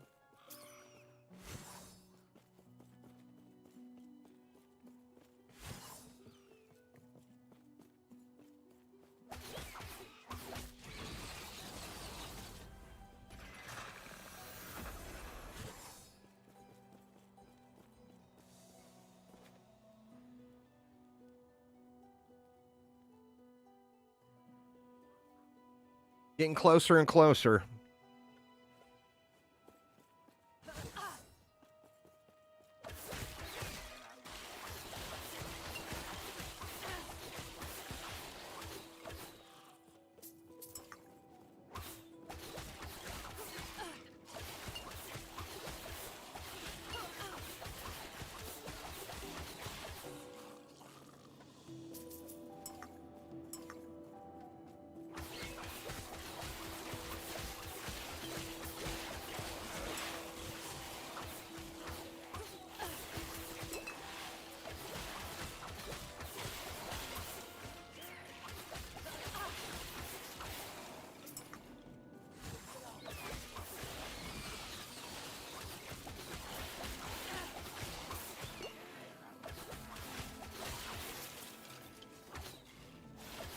Kill off this trash so I don't have a bunch of ads here.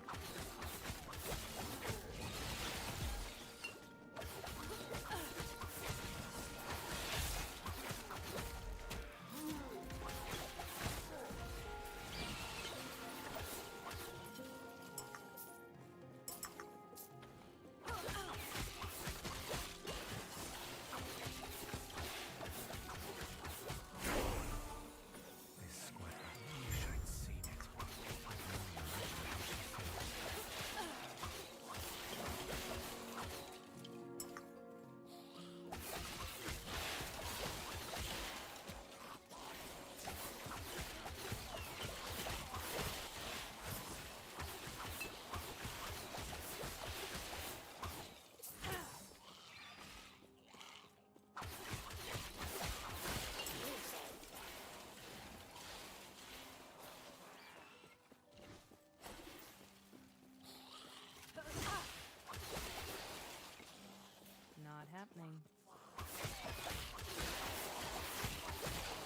Shoot, man.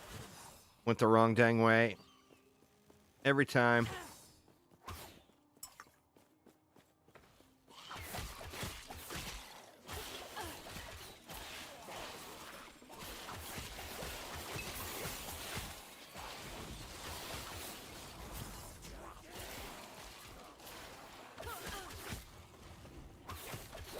Not happening. Not happening.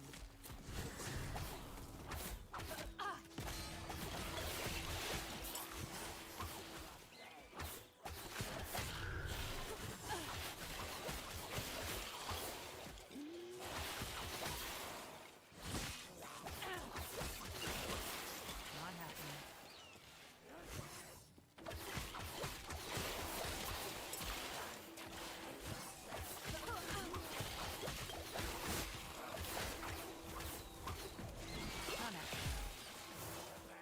Whoa. Come on, potions. Shit.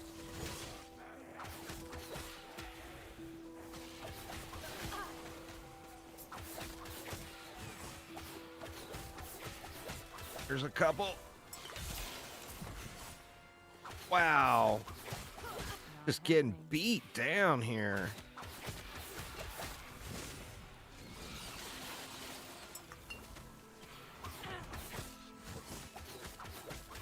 Not happening. Woo. Good Lord. That's a lot of baddie.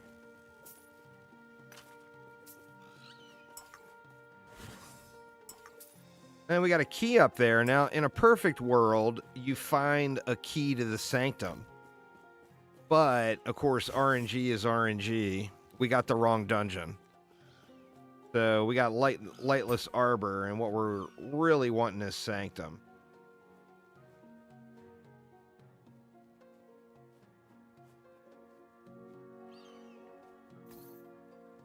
A little more survivability.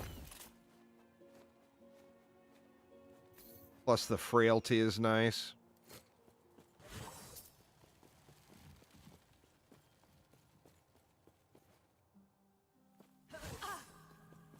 Hidden so close. A word of advice. Don't ask her about the diamond matrons. You'll regret it.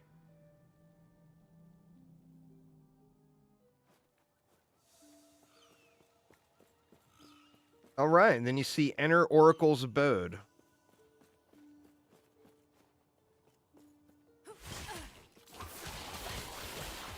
And that is where we're shooting for. That's where you complete the access to the Sanctum dungeon at. And it's just right here. Well, the passageway. Does this let us right into the abode? Not happening. Yeah, it does. Yeah, so we're here.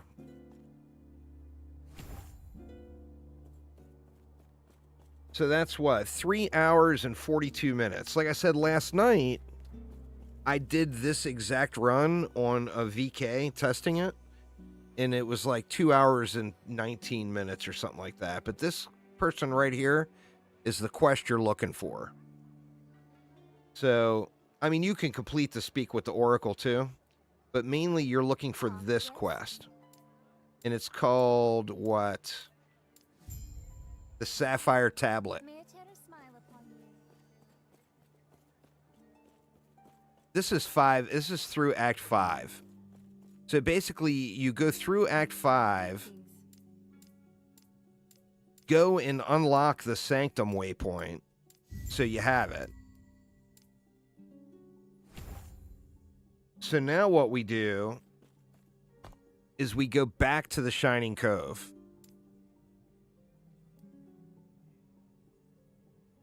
And this doesn't take anything. I mean, it's literally, you know, besides a couple of trash mobs on the way there, it's just one mob. You know, you have to kill one mob. We're going to see what's in the box, though. Got to see what's in the goodie box. Finally, it gives me a goddamn bow. Good Lord, did you really need to take that long to give me a bow? That bow right there just to show you how much RNG can really help you or hurt you. Gun in my Discord server got that bow last night on the first pack of mobs in the game. Like, he started a rogue, went in, those little fire guys that are there at the very beginning of the game, one of them dropped that bow for him. And it's got no level requirement. It's like talk about the ultimate RNG luck. But yeah, anyway, we unlock this bad boy. We go through a time rift.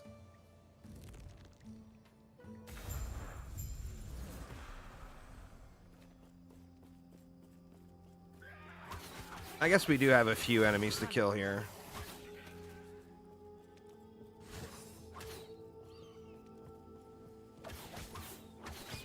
But it's not like it's a whole lot, you know, it's not a lot of work.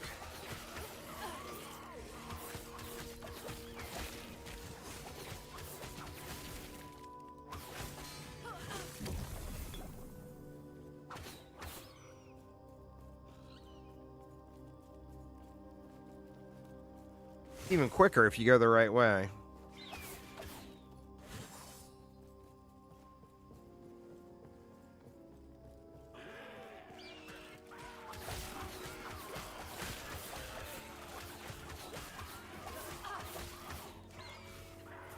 We got to go down.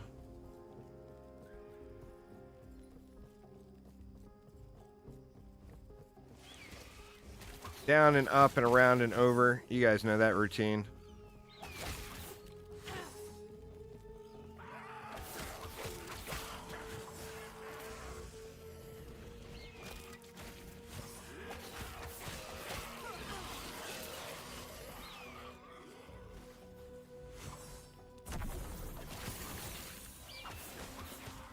There's actually a waypoint.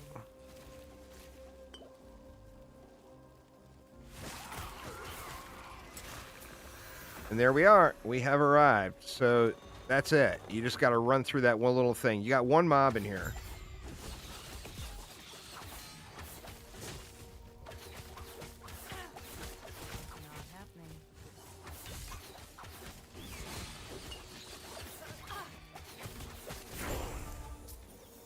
And there we go.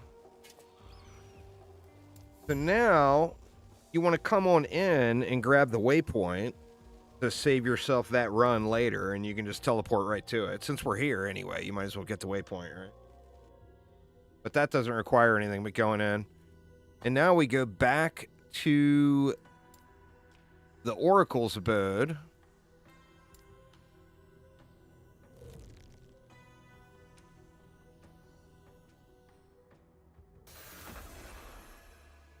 Turn it in.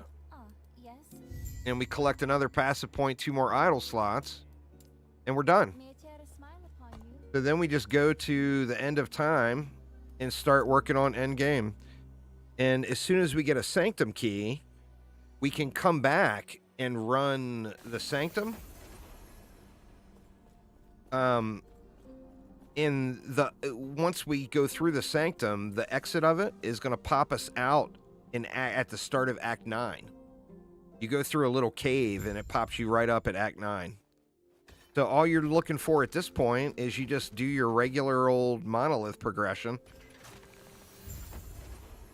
And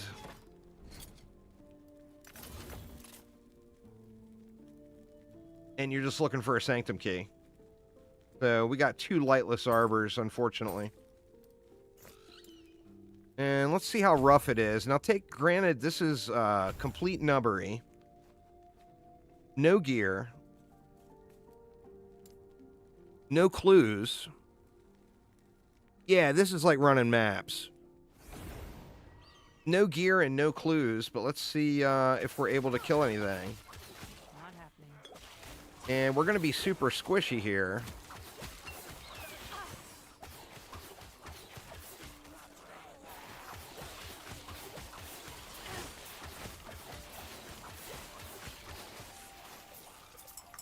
But, as you see, I mean, I am awful at this character. You guys have been watching it. You see it. And I'm killing enemies that are level 58 and I'm level 37. So they're 21 levels above me, but it's not a real problem. Now, this feels even better. There's two ways to do this. Like I said, you do this, or you can jump in and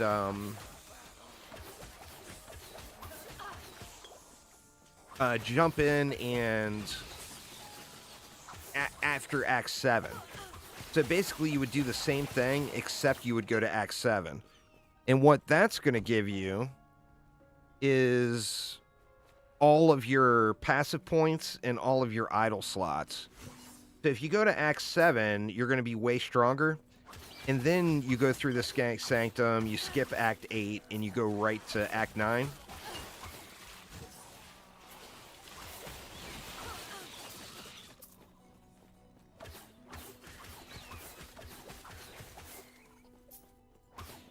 Right, here comes our first quest mob.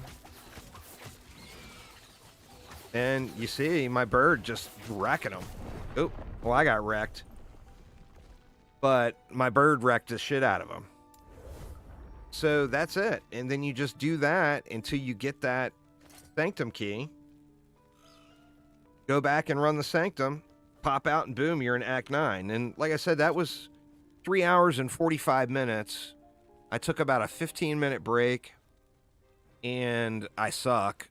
And I don't know where the points are supposed to go and everything. So I had to look at every single thing as I was doing it. But if you go in here with a game plan, like on launch day, I'm going to do this on a Sentinel. And on a Sentinel, I know all the spots, all the points, everything. So I'll just be able to blast right through it. Last night, that Void Knight test run, I did it in 2 hours and 15 minutes to this point. So basically, your campaign is not complete. You still have to go back and do Act 9.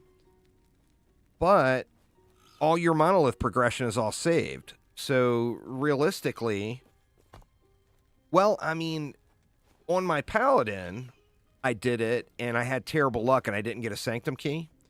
By the time I finally got the Sanctum key, I was all the way up at the last ruin. So, I'd cleared all of these monolith islands. Well, all that progression is all saved. So then I went back, I did Act 9, I got my point. And I pop back over, and all of a sudden, I've only got 2 more islands to do, and I'm at Empowered Monoliths and ready to really start pushing. So there's 2 different ways, Act 5 skip or Act 7 skip. No wrong answer. The Act 5 skip is going to be way tougher in Monoliths. You're not going to have problems killing anything, but you're going to be super, super squishy. So you will die a bunch. If you go through to Act 7, you're going to blast through it like it's nothing.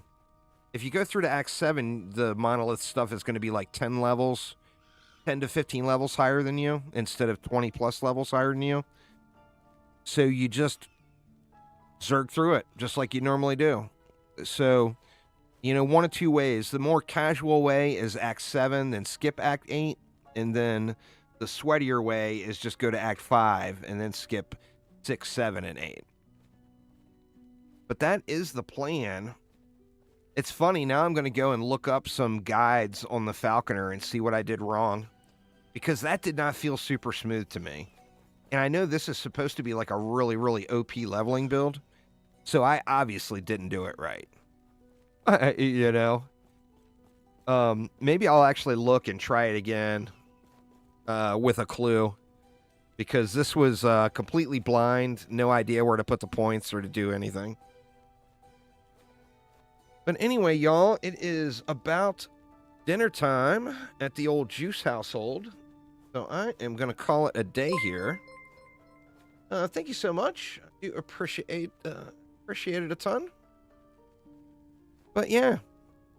Anyway, thanks a ton, everybody. Have a wonderful rest of your day. We're going to look and see if there's anybody that we know streaming Last Epoch. And if so, we will send a raid over. Let's see. Hog and Dat Mods is streaming, but they're not actually playing. Who can we send? Hog will probably... Actually, there's somebody named Mr. Sleepy Cat that's playing.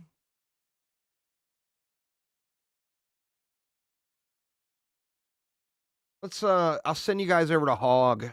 If anything else, he's extremely entertaining. He's funny as shit. So yeah, anyway, check him out, see what you think.